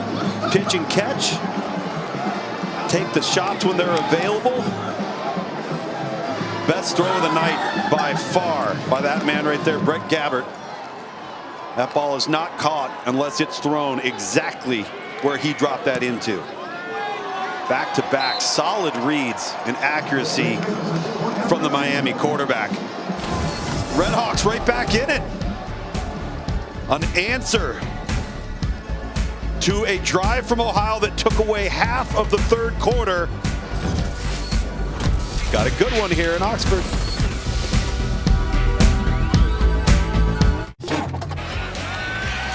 Miami answers with a touchdown of their own, still down by 3 to Ohio. Here's how it came about. Busted coverage to Jalen Walker down the sideline on a really good, accurate throw from Brett Gabbert. Then token fake in the backfield, and the best deep ball of the night, probably between either of these two quarterbacks, Curtis Rourke and Brett Gabbert. And the RedHawks right back in it. Hip and hammer with both touchdowns tonight for Miami. You know, Gabbert, remember, he missed 6 weeks with an injury. Yep. Got hurt during the opener against Kentucky. 6 games on the sideline. It was funny, in that first half, didn't really go for the deep ball. Yeah. And I was thinking to myself, having Miami twice last year, he's got a really capable, accurate arm from 30, 40-yard passes. Finally unleashes that, and it results in a touchdown. Solid return from Jacoby Jones, and let's see how Ohio answers after their last drive. 13 plays resulted in a touchdown, took more than 7 minutes off the clock. Well, and more importantly, how does Miami respond on defense? Can they stop the run? Ohio had their way offensively on that last 13-play drive on the ground. And Tom, they didn't get much of a break. I mean, no. 3-play touchdown drive, you'll take the points. Sure. That defense barely caught its breath, and they have to face Curtis Rourke and this Bobcats offense again.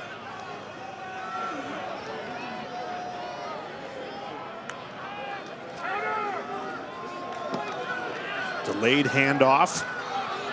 Churning, pushing that pile forward.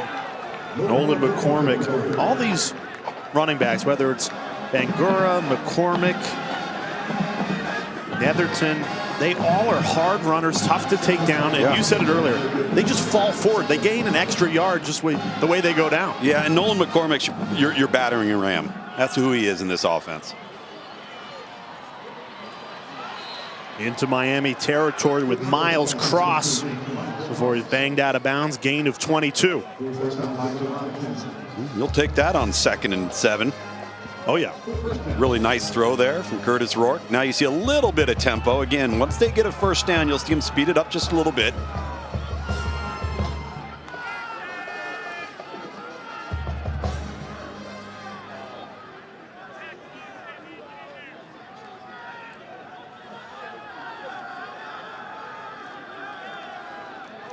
Rourke, pump fake, now releases, tried to drop it in the bucket, just a little too much on it, out in front of Miles Cross. And that's a throw that he routinely makes, and just narrowly misses that one to the outside. Love the route from Cross, had it set up nicely. Now you see Ohio slow things down a little bit, keeping that clock in their favor.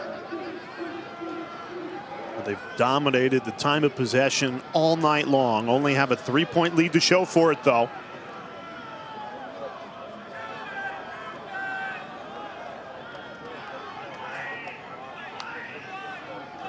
Rourke set to throw again, gets rid of it quickly. Plenty of room to run. Green grass in front. Jacoby Jones into the end zone. A 48-yard foot race won by Jacoby Jones. Touchdown, Ohio.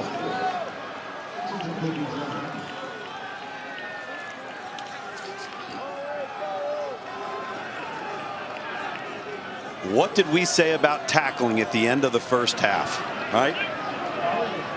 Easy to talk about, very, very difficult to do.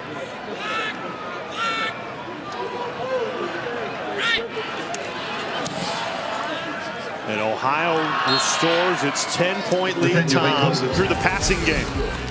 Through the passing game, it's been there all night. So efficient, especially when Curtis Rourke is not pressured there. 2 missed tackles on the way to the end zone for Ohio. Bobcats answer. Future Hall of Famers collide Sunday on ESPN. ABC Saturday Night Football presented by Capital One, undefeated TCU. This game got a lot more interesting after the College Football Playoff Committee released their rankings earlier tonight. Now number 4 ranked Horned Frogs going into Austin, Texas to take on the Longhorns. It's Saturday, 7:30 Eastern time on ABC and the ESPN app. Should be a great one in prime time. Something tells me TCU is going to see a heavy dose of a guy who wears number 5. Well, right now in the third quarter, our viewers have received a heavy dose of offense. 3 possessions, 21 points in this third quarter. Yeah, I tell you, Ohio's shown that they can play the slow and the long game. 13 plays, 76 yards. They've also shown they can play the short game and the quick game. 4 plays, 73 yards. A minute 13 off the clock, resulting in a touchdown. So something's got to give here, right? I mean, we're going back and forth, and who's going to make a mistake? I think that's the thing here in this second half as the third quarter winds down. Big holes opened up. Both defenses allowing for big-time plays. That time Mosey stumbled all the way for 21. To back up what you were just saying, Tom, after the last touchdown Ohio had, I was on the Bobcats sideline, and there was one comment I kept hearing them all saying, and that was, that's what we want every time. Every drive, we want that kind of effort. And yeah, of course, you want to score, but you want to have that quick answer like they just had with Jacoby Jones going for that great run after the catch. And also the offensive line, getting a lot of praise the last couple of drives from Coach Tim Albin after the push that they've been having of late. Yeah, and deservedly so, Coley. There's no doubt the offensive line for Ohio has made a huge difference here in the third quarter. An offensive explosion in the third after only 17 points in that first half. 21 in this third quarter and still a little more than 4 minutes left in it. Here we go, Rodney Matthews, 55. Have a tackle, kid. Really good job penetrating the A-gap between the center and the guard and being able to secure that tackle. Feels like the only good defensive play in this second half so far. It's been all offense. It has.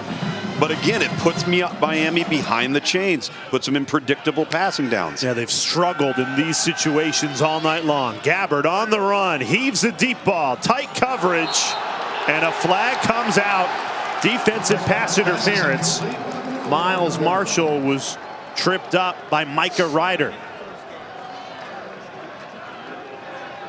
Be interesting to see some reviews of this one. Ball landed way out of bounds, too. Pass interference defense, number 39. 15-yard penalty from the previous spot. 1st and 10. Micah Ryder, number 39, matched up versus 13. Miles Marshall here. Yeah, you see the grab right there. That's a good call. Don't know if he would have been able to get back to the ball or caught the ball inbounds. But definitely see the jersey tearing away. And that's how you get back ahead of the chains. Back into Ohio territory, but the run stuffed out again. Bryce Houston. What a great linebacker he is.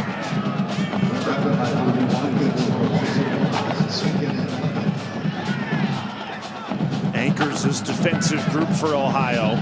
Coley Harvey told the story before the game that he hates Miami so much, Bryce Houston, that he doesn't allow any red all season long in Ohio's training facility. If you wear red, you're out. You're out.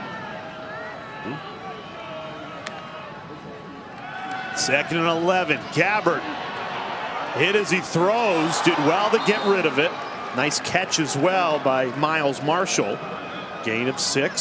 Sets up a 3rd and very manageable here. Austin Brawley, number 21, from his secondary position, applying the pressure there. Gabbert very fortunate to get this ball off. You see the late ad by 21. Unfortunately, Miles Marshall, being 6'4", is able to go up, make that adjustment, and haul that pass in. That could have been a huge negative play. 3rd down is where the RedHawks have struggled all season. Last in the MAC, just 30% conversion rate. They're 0 of 4 tonight. So much of that has to do with line to gain. Got to stay ahead of the chains if you want to have a chance on 3rd down. Need to pick up 5 to keep the drive alive. Gabbard goes deep, jump ball, incomplete. Tried to pick out Hippenhammer, the top target, who's got 2 touchdowns tonight. And now what do you do here on 4th and 5, Tom? Listen, they're likely going to go for it, and I think they are right here because they don't have an answer right now on defense. I think they're very, very worried about stopping Ohio. However, it's not like it's 4th and 2. So this is a pretty big risk, and a long field would be what you'd like to do if you decided to punt it here.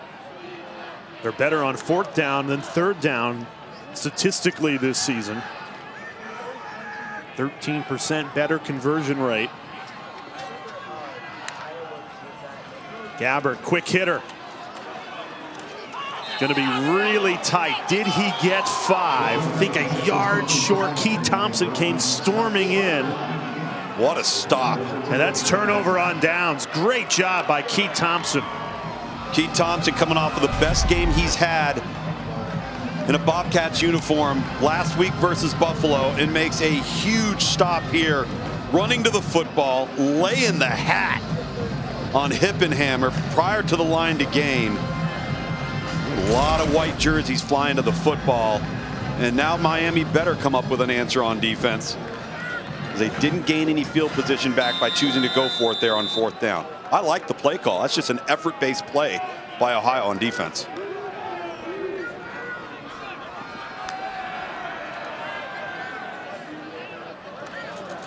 Running on 1st down, no gain. Miles Cross got back to the original line of scrimmage. Remember in the first half I was talking about going side to side and lateral against this defense. That's not what you want to do versus these guys. They run well, they leverage the ball, they set the edge.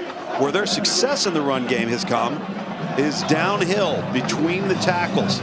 They've got a good counter game going, got a good inside zone game, and then we've seen the speed option with Curtis Rourke all night long. Pressure coming. Rourke fires. Complete again. Right back to Miles Cross, who's been a reliable target tonight. Spun out of bounds.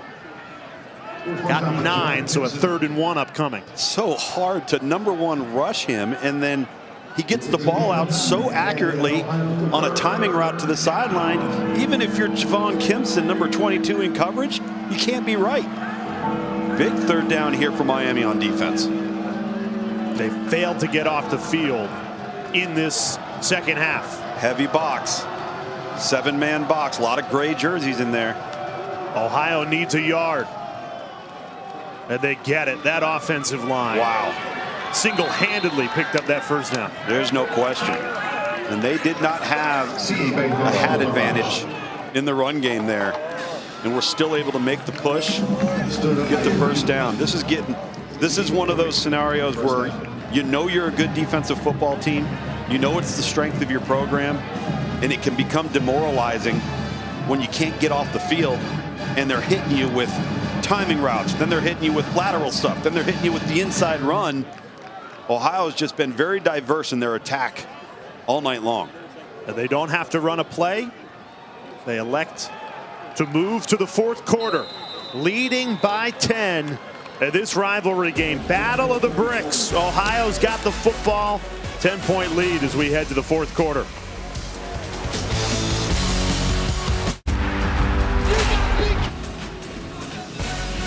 Maction as we begin the 4th quarter. Ohio a 10-point lead over Miami. You know, it's election day, and for the Mid-American Conference, that means it's civic engagement day, something the MAC has worked really hard on to spread the word to its coaches, to get student athletes out to vote. Nearly 100 MAC coaches from all 12 MAC member institutions educated, encouraged MAC student athletes to register and go vote. We were told a lot of football players playing in tonight's game were able to vote either via absentee ballot or hit the polls early this morning. I love it. Cornerstone of democracy. 1st and 10 for Curtis Rourke. He's had all day back there. That's only the 2nd time he's been sacked tonight, and boy, did Miami need that to start this 4th quarter, Tom. Well, they really, really did, and they were trying to set up a long ball to Sam Wiggless, Egu, we've mentioned his name a number of times. Number 8, he's going to be on the left side of your screen. He ends up just keeps fighting, keeps working. Didn't do a good job at the point of attack for Ohio to protect Rourke there, but man, that's only the second time he's been pressured and gone down. He's had 1 incomplete pass in the third quarter, was 5 of 7 for 103 yards. They need to keep coming after him to slow this Ohio offense down. Miami sends 4. Rourke gets rid of it quickly to the tight end, Alec Burton. Gets the yardage back that he just lost on the sack. To Alec Burton, forced out by John Westmore after a gain of 7. I mean, it's 3rd and 10 right now. If you're Miami, you're either so worried about getting beat one-on-one by number 12, 19, or 18 that you're going to continue to come after Ohio with a 4-man rush, but a 4-man rush has not affected this offense. The 3rd down has killed Miami in this second half. Ohio is a perfect 4 for 4. I'd run it here, get a 5-man box. Rourke elects to pass, goes deep, hung it up there, and it's caught. What a grab! Miles Cross climbed the invisible ladder, gain of 29.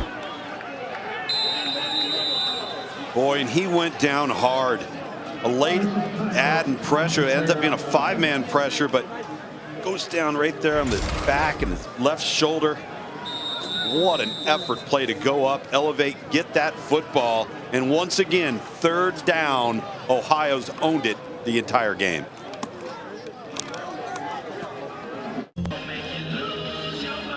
Good to see Miles Cross get off the field under his own power.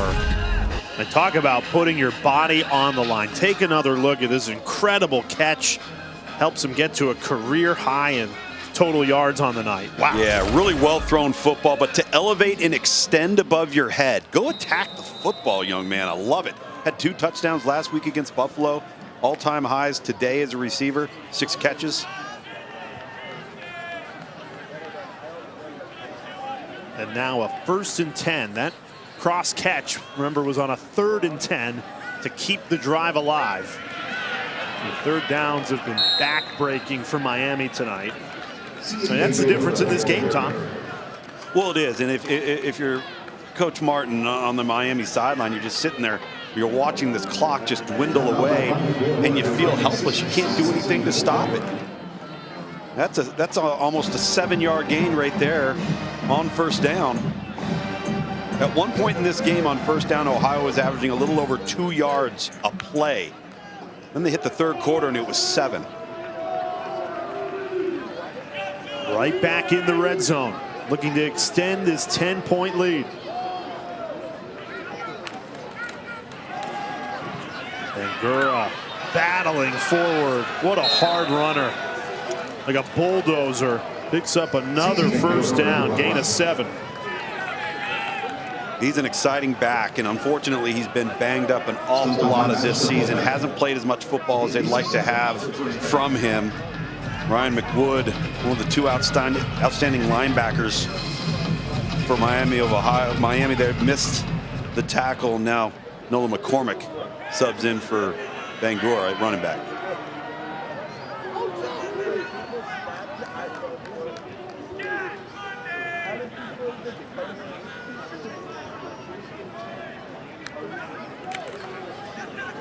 They stick with the ground game. Why not that time?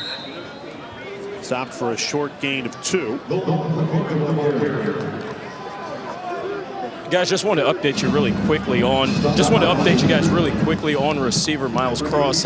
They've been stretching out his lower back on the sideline. I've also noticed that they've been massaging one of his hips after he came down following that really difficult catch. So certainly that's something we'll keep an eye on, and something that Ohio will be watching out for as they try to get him back on the field. Well, yeah, and he came down hard from that catch, and you know Miami's taken Sam Wiglusz away for the most part, number 12, and Cross has kind of filled the void, so they need him back on the field. He's been the top target tonight. Pump and go to the end zone. Touchdown! What a catch! Jacoby Jones! Curtis Rourke threaded the needle. Jones makes the grab. This is a drive full of amazing catches. It's appropriate. It results in a touchdown via one. You don't often see the hitch and go in the red areas, particularly this close to the end zone, and it's actually a really well thrown ball. Now, yeah, they're gonna look at this catch because they're gonna want to decide, did the receiver complete the act of the catch? They're gonna ask themselves, did the ball hit the ground? Well, it can hit the ground and move as long as you've secured the catch. What do you think here, Jay? It looked good to me. Yeah. At first glance, let's take another look. So this is going to be your best angle. Yes.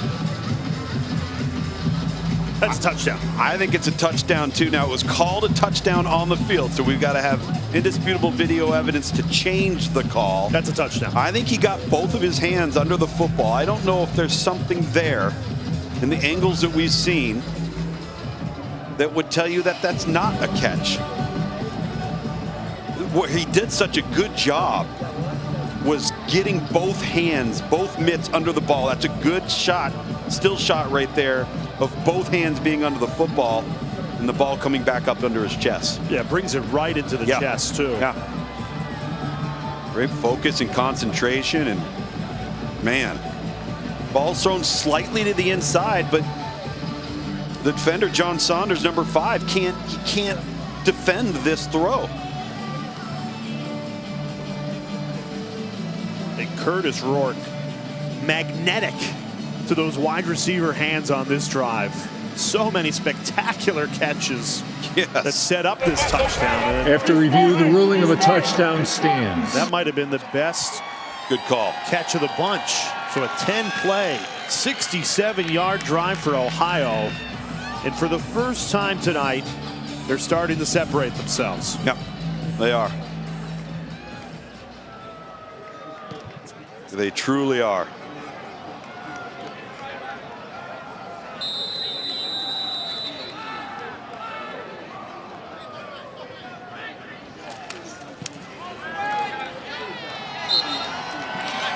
Curtis Rourke, Tom told you before the game, and he's lived up to it. Not just in the MAC, one of the best ball throwers in the country this season. He's been dynamite for Ohio, and they're up big, 31-14. I'm your ESPN College Football is presented by Ram Trucks, built to serve. For as good and as solid as a program that Ohio has been over the years, you got to go back to 1968 for that MAC championship. So the Bobcats, again, they've gotten close. 2016 in the game, can't win it.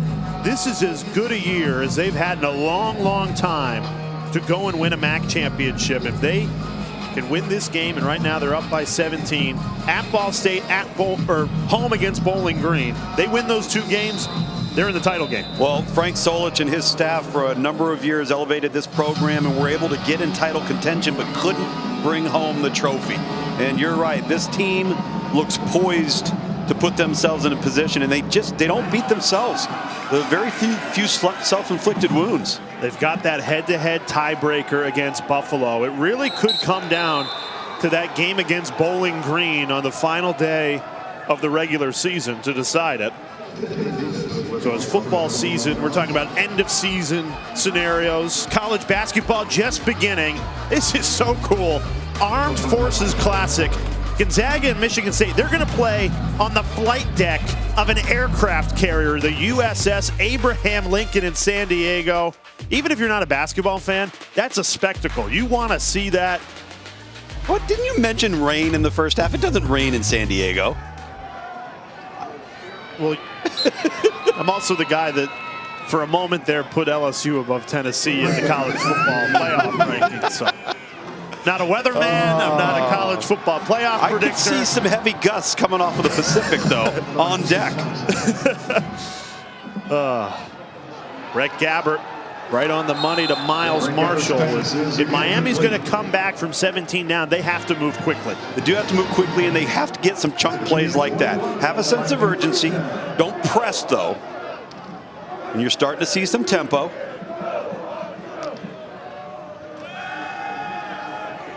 They've let Gabbert air it out a lot more in this second half, and it's been successful. Jack Cold Iron on the reception. That's a perfect name for a tight end. Cold Iron. I like it. Now you're seeing Miami benefiting from some tempo here. Stop thinking and just keep playing. Gabbert, 3 straight completions. That one to Mac Hippenhammer, who is both of Miami's touchdowns tonight. Thompson after a gain of 8. They get 9 and 2nd and 1. 10 minutes to go in this fourth quarter. Brett Gabbert and Miami trailing by 17. Gabbert 4 for 4 on this drive. Evading pressure, tripped up. That's a sack. Austin Brawley, ankle tackle, did well. Gabbert loses 2 on the sack. Well, not only is it a sack, but he went down inbounds. The clock keeps winding down. Austin Brawley doing a really nice job here from an effort perspective, as well as 21 on the back end. Gabbert in trouble again. Thought about sliding, instead stays up, and the flags come in. Bryce Houston made the tackle. They're going to look at Bradley Weaver here, number 94, coming in late with his head down.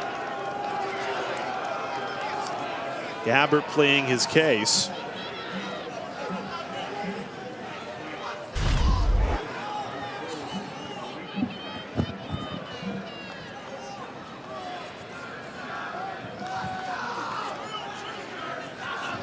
That is where the penalties are occurring. It's not that hit. I don't believe it's this that one. It was Houston on the initial stop, and then Bradley Weaver comes in late. The officials took a long time to talk this over. Here's the call. Late hit, number 94, defense. Half the distance to the goal, 1st and 10. It's a good call, and it's unnecessary. And we just got done talking about how few times we see this Ohio team commit self-inflicted wounds. That's only the 4th penalty they've had all night.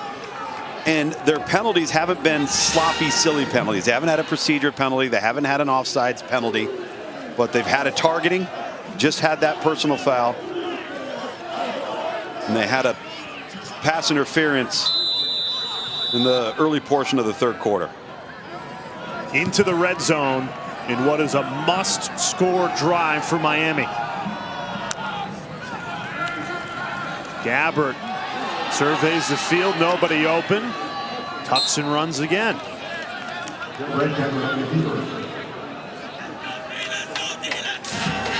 Ohio will take that every single time. Don't let the ball get into the end zone. If the ball doesn't touch the ground, the clock doesn't stop. You stay between the numbers, keep them in bounds, clock rolls. 8th play of the drive. Gabbert slings it to the end zone. Touchdown, Miami! It's Hippenhammer again. Mac Hippenhammer, his 3rd touchdown of the night. And Brett Gabbert orchestrates a beautiful drive to keep Miami in this game. Yes, and Brett Gabbert's 2 best throws have been on touchdown passes to Hippenhammer. The entire night, threaded the needle that time on the corner route. Impressive answer.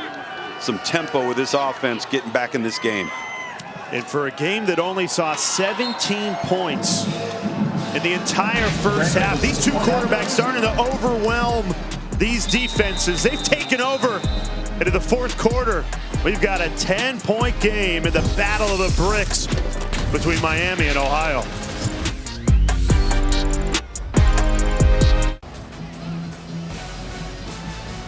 Miami has cut it to 10. An excellent drive by Brett Gabbert and this RedHawks offense.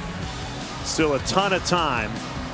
ESPN College Football Primetime presented by Ram Trucks. This is what you want in a rivalry game. A fourth quarter game, both teams battling. Ohio got up by 17. You're going to think they're going to inch away with it, and Miami fires right back with an immediate response. Ohio, don't take your foot off the gas.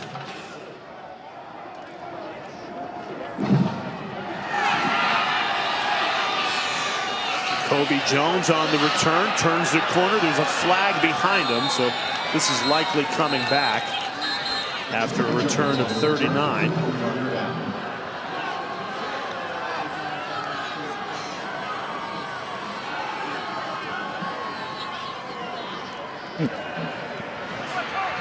Holding number 34 during the return. 10-yard penalty after enforcement. 1st and 10. So we're talking about Ohio trying to win that first MAC championship since 1968. This is a great chance to at least get to the game. Basically a 50-50 shot. Yeah, but you look at Bowling Green down there, you say 4%, they have the head-to-head Ohio. Yeah, they've got to play, so if Bowling Green wins, they would then have the head-to-head, yeah. Could very well come to that final game of the season between Ohio and Bowling Green. Basically a play-in game to the MAC title game. This is what you love about this league. So it balanced. Always comes down to the final day. So competitively balanced top to bottom.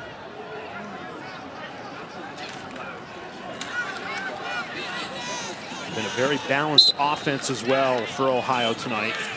Versatile, can beat you so many different ways. Makes it tough to scheme against. As Nolan McCormick stays down after the run.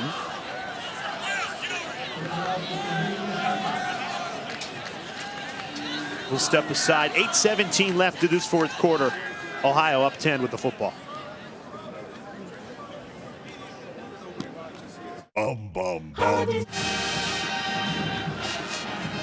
Back in Oxford, Ohio, and during the last Miami drive, I was on the Ohio sideline, heard the quarterback, Curtis Rourke, basically tell his team, look, we remember what happened last year. It was a close finish that the Bobcats ended up winning, but he said, we remember last year. We can't let it get this close. We've got to keep the foot on the gas, keep going. Let's keep piling up the points, and let's see if they can do that on this drive. Great insight from Coley Harvey down on the sideline. Tom Lugan, Bill J. Alter with you in the booth. 8 minutes left in this game. Ohio with the football, an opportunity to extend this 10-point edge.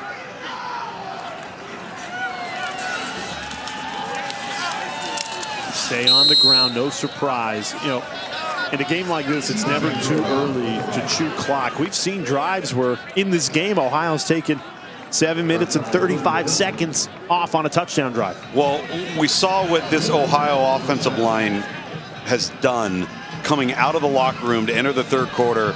A message was clearly sent by head coach Tim Albom that we're going to ride the offensive line, we're going to ride the run game, chew clock, and now that's what this game comes down to. Somehow, some way, Miami has to come up with a way to stop the Ohio run game. And the RedHawks, they're putting 8 in the box right now. They're loading up. Will it pay dividends? Trying to stop this Ohio rush attack that's been really strong in the second half. Huge holes opened up. Bangura steps on the gas. Inside the 20, finally wrapped up at the 15. C.A. Bangura, biggest run of the night for C.A. Bangura. Takes it for 63 yards. Well, this is what happens when you load the box and you play cover zero. All right, man-to-man across the board. You're selling out. There's nobody in the defensive back end. If you catch a crease, like Bangura did right there, you're off to the races, and now it's just a matter of speed. He ends up getting walked down, but Miami rolled the dice, ran the risk, and it burned them.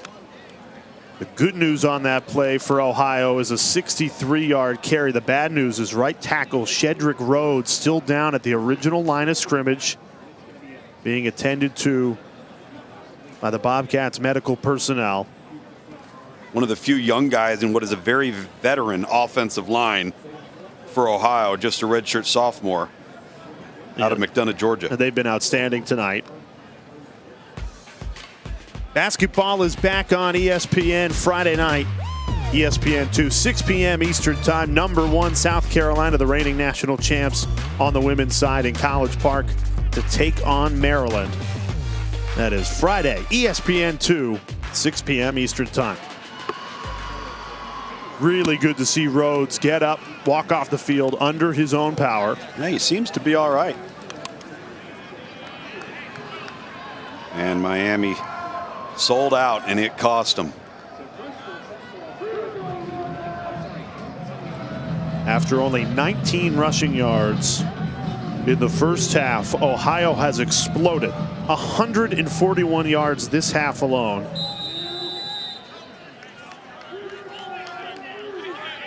Jacob Dennison moves in to right tackle for the Bobcats.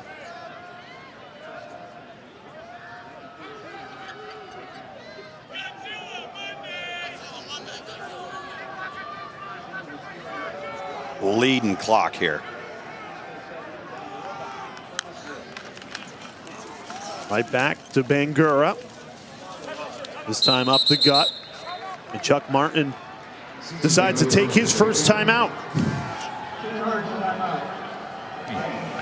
Their first 30 seconds in length. Look at those red zone numbers over the last 2 weeks. 11 for 11. 9 of those are touchdowns. That's in 2 weeks. All right, so as we referenced coming on air today, the red zone defense for Miami had only given up 8 touchdowns all year to MAC opponents. So you look at the efficiency for Ohio, and Chuck Martin was left with no choice but to call that timeout right there just to settle down. All right, because this is a clinic of sorts offensively for Ohio in terms of how they're managing this clock, how they're managing this fourth quarter, doing a really nice job.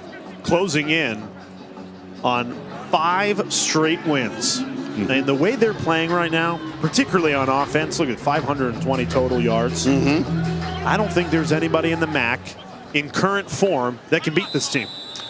Unless they have an uncharacteristic day where they do things they haven't been doing. Penalties, turnovers, a kicking game snafu. But if they play like they have tonight in the last 5 weeks, it's going to be very, very difficult to beat. Very difficult to beat. It's also a team that, as there's movement on that offensive line, the left guard, Kurt Daniker, moved first. Number 72, offense. 5-yard penalty remains, second down. You know, what's good for the Bobcats, too, what I was saying is they know what's in front of them. If they win out, they're in the MAC championship game. Very clear goal. They control their path. They don't need anybody else's help. They've done enough to put themselves in that position. They count on no one but themselves. So focus on Ohio. The rest will take care of itself. They got to close this one out first. Backed up to 2nd and 11 after the false start. All 3 weapons on the far side of the field. Rourke looks that way. Little hook and ladder. Bangura cuts up field, lowers his shoulder at the 10. It was Wiglis who originally caught it and flipped it to Bangura. That's a risky red zone call when you're up and you're trying to drain clock. Miami takes their 2nd of 3 timeouts, so only 1 timeout remaining for the last 6:19 of this game. Well, if that ball gets botched on the pitch back to Bangura, oh boy. I mean, this is Maction. You're right. I mean, they executed it. I'll give them credit. But that could go the other way. Yeah, Curtis Rourke was able to get the ball over the top of the defender right there, and little pitch back to Bangura. Brian Egu again, number 8 for Miami, getting his arms up, but Rourke's able to get the ball around him. But that part of it right there, whoop, lots of things that can go wrong. What do you think of Chuck Martin taking these 2 timeouts with more than 6 minutes left in the game? I think it's premature for both of them. Let's go, Javon! I can see to some degree why he did the first one. He had to slow things down. I mean, they're on their heels. You have that big long run, kind of like in basketball, you know. It's take the timeout and regroup. 3rd and 4. Bobcats perfect on 3rd down in this second half. Rourke rolling right, throws to the end zone. Incomplete. Tried to thread it into James Bostic. Great coverage from Warren. Chris Warren, yeah, we've mentioned his name an awful lot tonight. And this ball's thrown out just a little bit out in front of the numbers, a foot in front of the numbers. This is a touchdown. One of the few tight window throws that Curtis Rourke has not made tonight. He's been so incredibly accurate. I'm a little surprised they threw it there. So Chuck Martin taking those 2 timeouts, conserves some clock, 6:17 remaining, and his defense backs him up. Well, by choosing to throw the football, and the field goal is good, by choosing to throw the football and getting the incompletion, now he doesn't have to call another timeout. If they would have ran the football there, all right, the clock runs down and you force his hand. Instead, you could have gotten to 4th down and still kicked the field goal and had another 25 seconds off the clock. And most importantly, field goal instead of a touchdown, still a 2-possession game. Saturday night football in the Big 12, undefeated, now number 4 ranked TCU. The College Football Playoff Committee updating their rankings earlier tonight. Horned Frogs are in the projected field. Tell you what, a win on the road against a top 20 team, that would only further their case. They've got a really strong case as it is from a conference perspective. You know, we've talked tonight about how competitively balanced the Mid-American Conference is. So is the Big 12. I mean, top to bottom. Congrats to Lance Leipold at Kansas, gets bowl eligible. Former Buffalo coach, resurrected that program here in the MAC. Big 12's been fun to watch this year. Nobody expected that in year number 1 for Sonny Dykes. Well, no, probably not in year number 1. And that was also a team that got decimated by transfer portal exits. You know, Kari Coleman's at Ole Miss playing defense. O'Shawn Mathis is at Nebraska. Zach Evans, the running backs, at Ole Miss. Done a really good job establishing depth at TCU. As we reach the middle of November, every conference, there's going to be crucial games that decide who's going to end up winning and representing in a conference championship. These are the games that'll shape the MAC next week. Or no, that's tonight. Ball State Toledo. We got a score on that? Tied up right now on ESPN. You can flip there during commercials as long as you promise to come back to us. Yeah, contractually obligated. Next week, Ohio Ball State, and the following week, Bowling Green, Ohio. That game right there between Bowling Green and Ohio as Gabbert takes a deep shot. Great pass breakup. Looking for Hippenhammer. Justin Burchett went up and denied it. What a play. He elevates and just appears to float late and bats this ball down with his right hand. Look at how long he stayed in the air. Really good timing on this ball. Justin Burchett. Well, Gabbert certainly got the arm. This time uses the legs. Does a great job to get out of bounds. That'll stop the clock. Just under 6 minutes left to this 4th quarter. Miami needs a touchdown to stay alive in this game.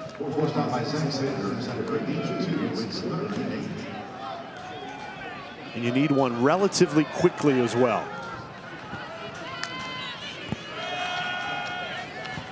Gabbert steps up, surveys the field, has to check down, finds Kenny Tracy. Well, and they don't call him out of bounds. Clock continues to run. Official on the line judge on this side of the field. Continue to run the clock. 3rd and 1. Excuse me, 4th and 1. Got to keep the offense on the field. Yeah, no, you have no choice. 0 for 1 on 4th down tonight. Gabbert goes under center. Trying to push that pile. A yard is what he needs. This is going to be super close. By the line judge and his appointment to the ball, they're short. The markers are any indication on the sideline.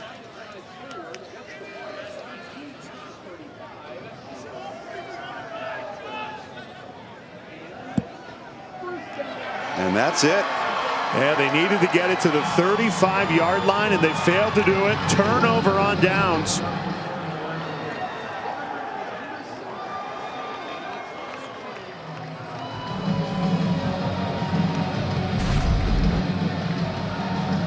Man, no push. No push. It's a push.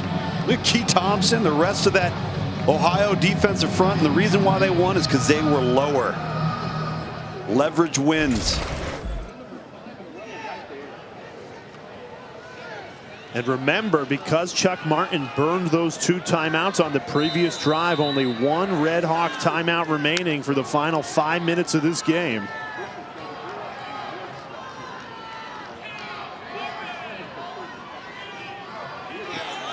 They have 9 players within 10 yards of the box.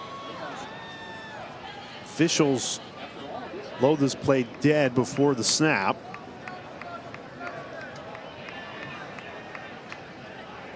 Please reset the game clock to 5:10, which was the time at the point the ball became dead. Thank you.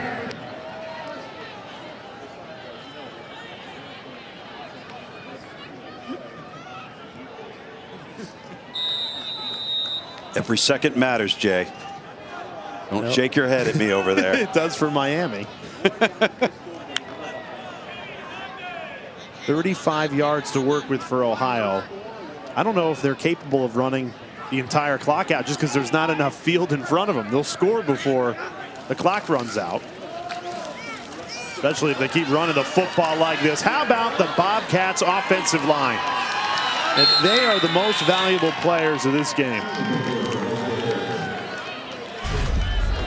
And again, Miami just selling out. Everybody's lined up in the box.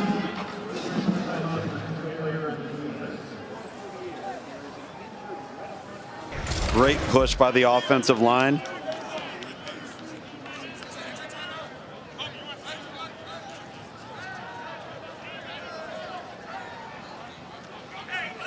Javon Kimpson.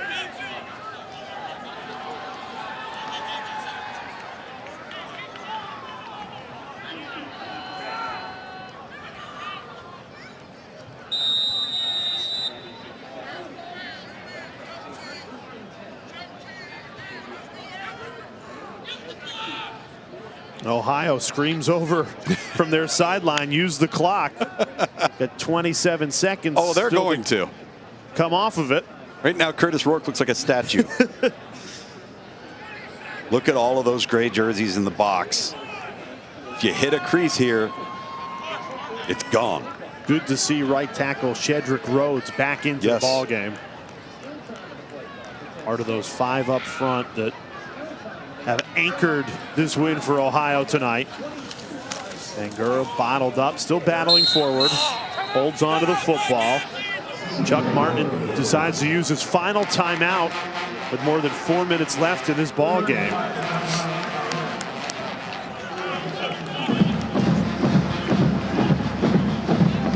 And we've said a bunch of times tonight, rivalry game between these two schools, Ohio and Miami. So what do you win if you win a rivalry game? And for Ohio, you win a mug. A commemorative mug. Yes. Battle of the Bricks victory mugs. I mean, look at that. I know what goes in there. Think you're hoping to have one of those in a half hour from now. Can we get a mug to the booth? Look, they're professional softball holders. Guys, linebacker Bryce Houston for Ohio, he said that, hey, I've got one, but I got to make sure that I get 2. So he's really trying to win this game so he can double the mugs that he has. He's going to double fist. It's okay, Coley. You can say it. That's you guys. I'll let you guys say that. Double fist softballs, right? And that's what we're talking about. Softballs. Chuck Martin out of timeouts, can no longer stop the clock for the remainder of this game.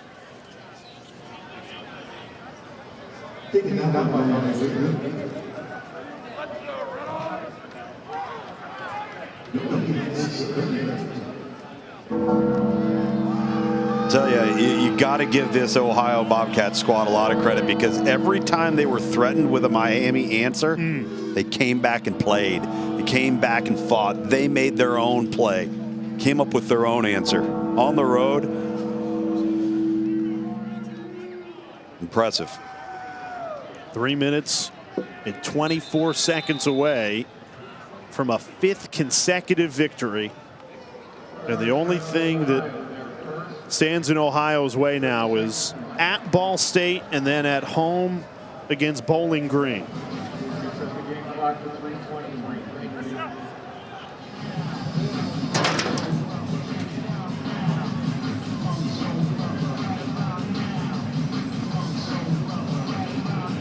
A little surprised they took that timeout right there. I am. I am too. You essentially stopped the clock for Miami. They can catch their breaths, reset before a critical 3rd and 8. Yeah, I mean, if you could line up, run a play right there, get you 4 or 5 yards, line up, kick the field goal. But either way, you created an opportunity for the clock to stop. Yeah. They did run it down to 1 second on the play clock, but I'm with you. It's giving the defense an opportunity to set up before 3rd and 8. I mean, you have to keep this on the ground. Sure.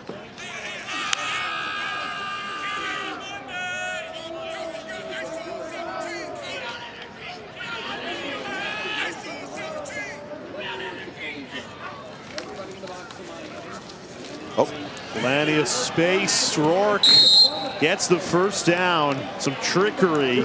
Kept it really late. Really crafty move. Knows exactly where the sticks are and then slides past it. Miami out of timeouts. And a fresh set of downs now for Ohio, who I think they've masterfully managed this clock, this game, understood their moments, used the play clock to their advantage.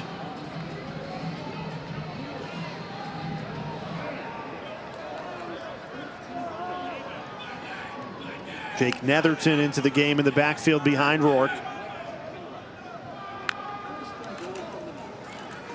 He gets the carry. Stuffed up at the line of scrimmage.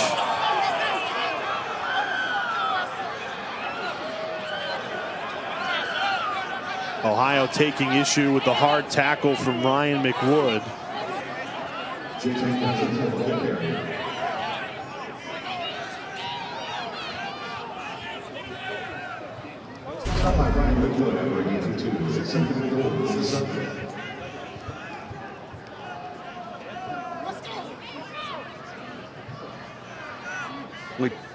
McWood kind of let go in mid-toss, if you will. Tried to play innocent there late. Clock continues to run. Here's the thing for Ohio. Because it's 2nd and goal, they can't run out the clock. No.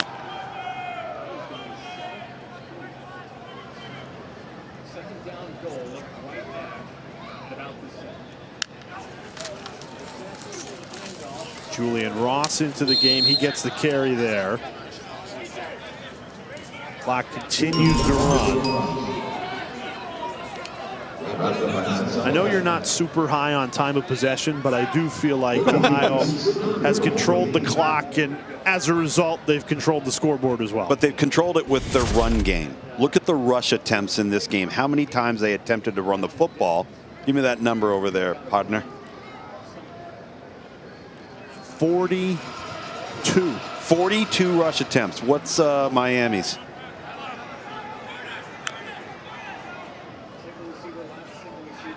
Our stat guy, Rich Bentley, is having some technical issues. We're having technical issues?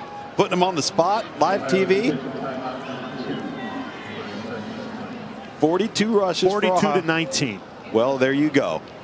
It's a tremendous reflection of game control, because you always hear that phrase, oh, we got to be able to run it when we have to.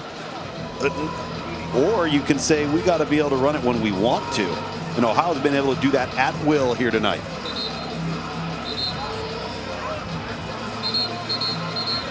And for a game that only saw 17 points in the first half, remember, this was only 10-7 Ohio at halftime. They came out on that first drive of the second half. Really impressive 13-play drive that resulted in a touchdown. They've just kept Miami out of their game, off the field. Miami on the season averaging 150 rush yards per game. Today, only 68. Yep. Well, it's interesting because that's been a pretty steady decline coming into this game the last 3 weeks. Only 265 total yards on 99 carries for Miami running the football. And again, a low today out of the last 4 weeks.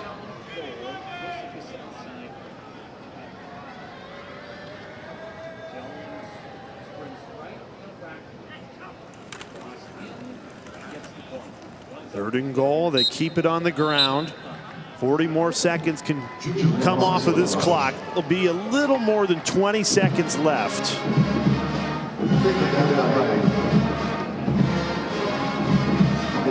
Ohio will likely run this down, take a timeout. And it looks like that field goal unit is ready to run on and tack on 3 more for good measure. Really impressive job for Tim Albin and his Bobcats coaching staff. 5 games into this season, they're sitting at 2-3 after a disappointing season a year ago. It could have gone 2 ways. Right, really close losses. Really close losses last year. And now they've launched into a 5-game win streak, including a rivalry win on the road. Think about that. You know, you've won 4 games, that's great, but now you got to go on the road, midweek, rival. And they took care of business tonight. They did, and we saw some tempers flare tonight. It was very clear that both teams were engaged. Take this game and this matchup and this rivalry very seriously. But again, at the end of the day, Ohio made more plays and fewer errors. It's that simple.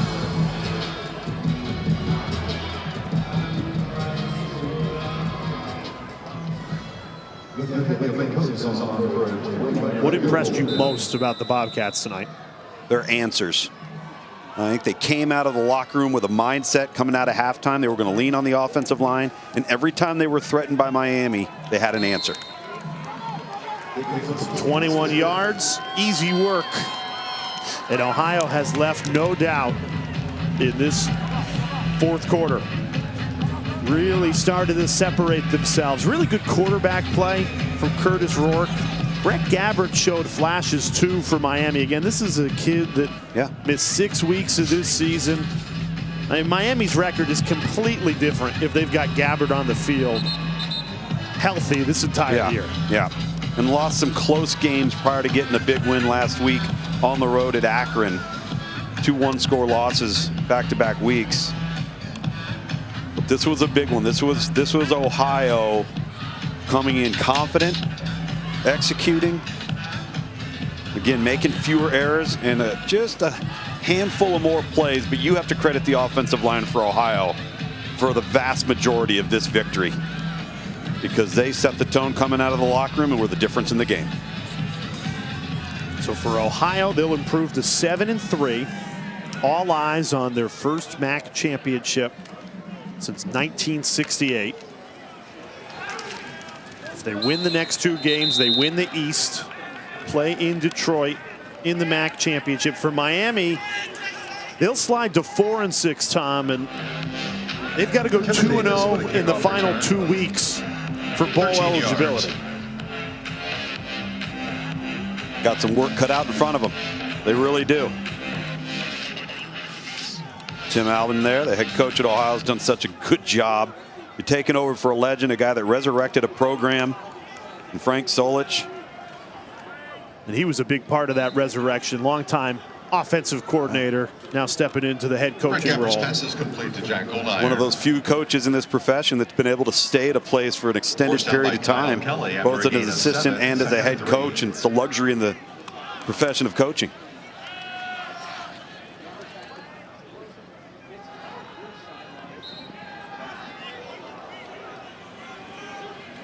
Brett Gabbert's pass is complete to Kenny Tracy.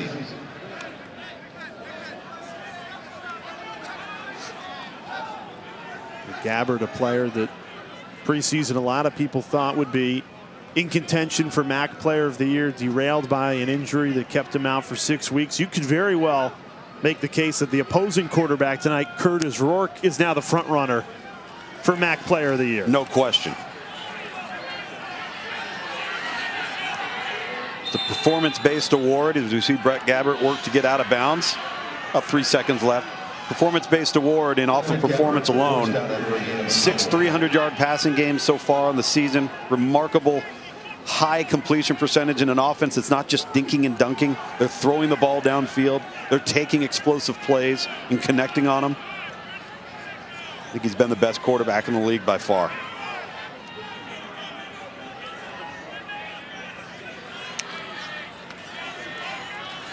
Gabbert tried to get one last heave to the end zone. Not going to get it off. Vonnie Watkins caps off an impressive Ohio road win in a rivalry game. Hate to see this. Gabbert stays down after the sack. Not the way you want to see this game end after Gabbert played so well all night long for Miami. Well, and certainly after having missed the vast majority of the season due to injury that occurred early on after week 1.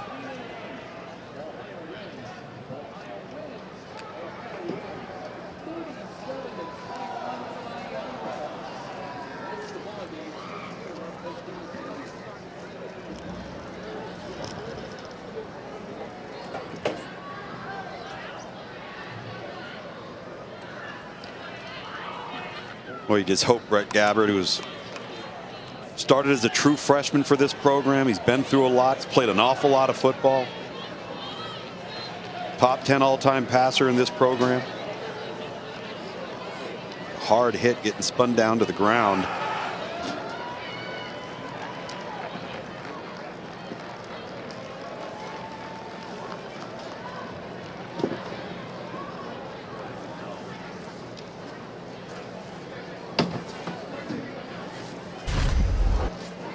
Final play of the game. Take another look. Gabbert goes down hard after the sack. Watkins. Ooh. His left ankle got caught up underneath. And that is very unfortunate.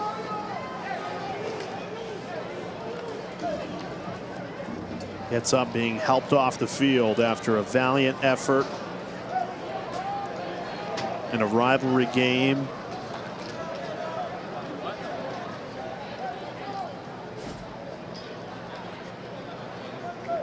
It's very fortunate to be walking this off because he really got rolled up on during the course of that tackle.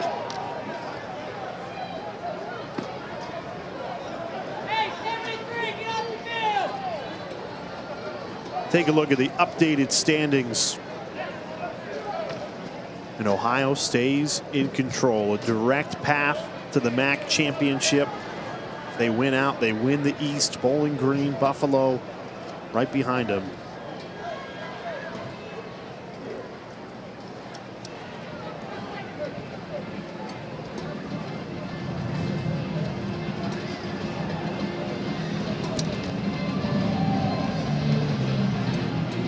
Look at the overall records, though. Look at the league records. They're just so congested in this conference. So competitively balanced. Impressive road rivalry win for Ohio. The Bobcats take it 37-21. Let's go down to the field with Coley Harvey. Curtis, your head coach, Tim Alvin, was telling me at halftime that you guys need to do a better job on the offensive line of relieving that pressure on you. How did the line do that? Oh, they did great. I mean, they pushed the ball both in the pass and the run. Just held that front. You know, we knew that they're capable of doing that all season long, and we just got that kick and the extra effort in the second half. It seemed like your receivers were just having leaping catches all over the place. What gives you the confidence in order to know you can just toss it up and they're going to come down with it? Yeah, I mean, they're great athletes. I mean, all season they've shown that they can make plays and when I throw them the ball and stuff like that. And so I put full trust and confidence in them to throw them the ball. I mean, Miles, Jacoby, James, Sam, all like that. I mean, we got athletes, so I'm excited. Another win over your rival. You're going to get a mug because of this win. What are you doing with your mug? You know, probably going to share with the other one. I haven't gotten one from last year yet, so I'm looking forward to having 2 mugs and maybe making some hot cocoa. There you go. I need that right now tonight, too. Congratulations. Appreciate it. Back to you guys. So we're behind on mug making. We got to catch up. Ohio, back-to-back wins in this rivalry. Hot cocoa. He's obviously from Canada. 5 straight this season.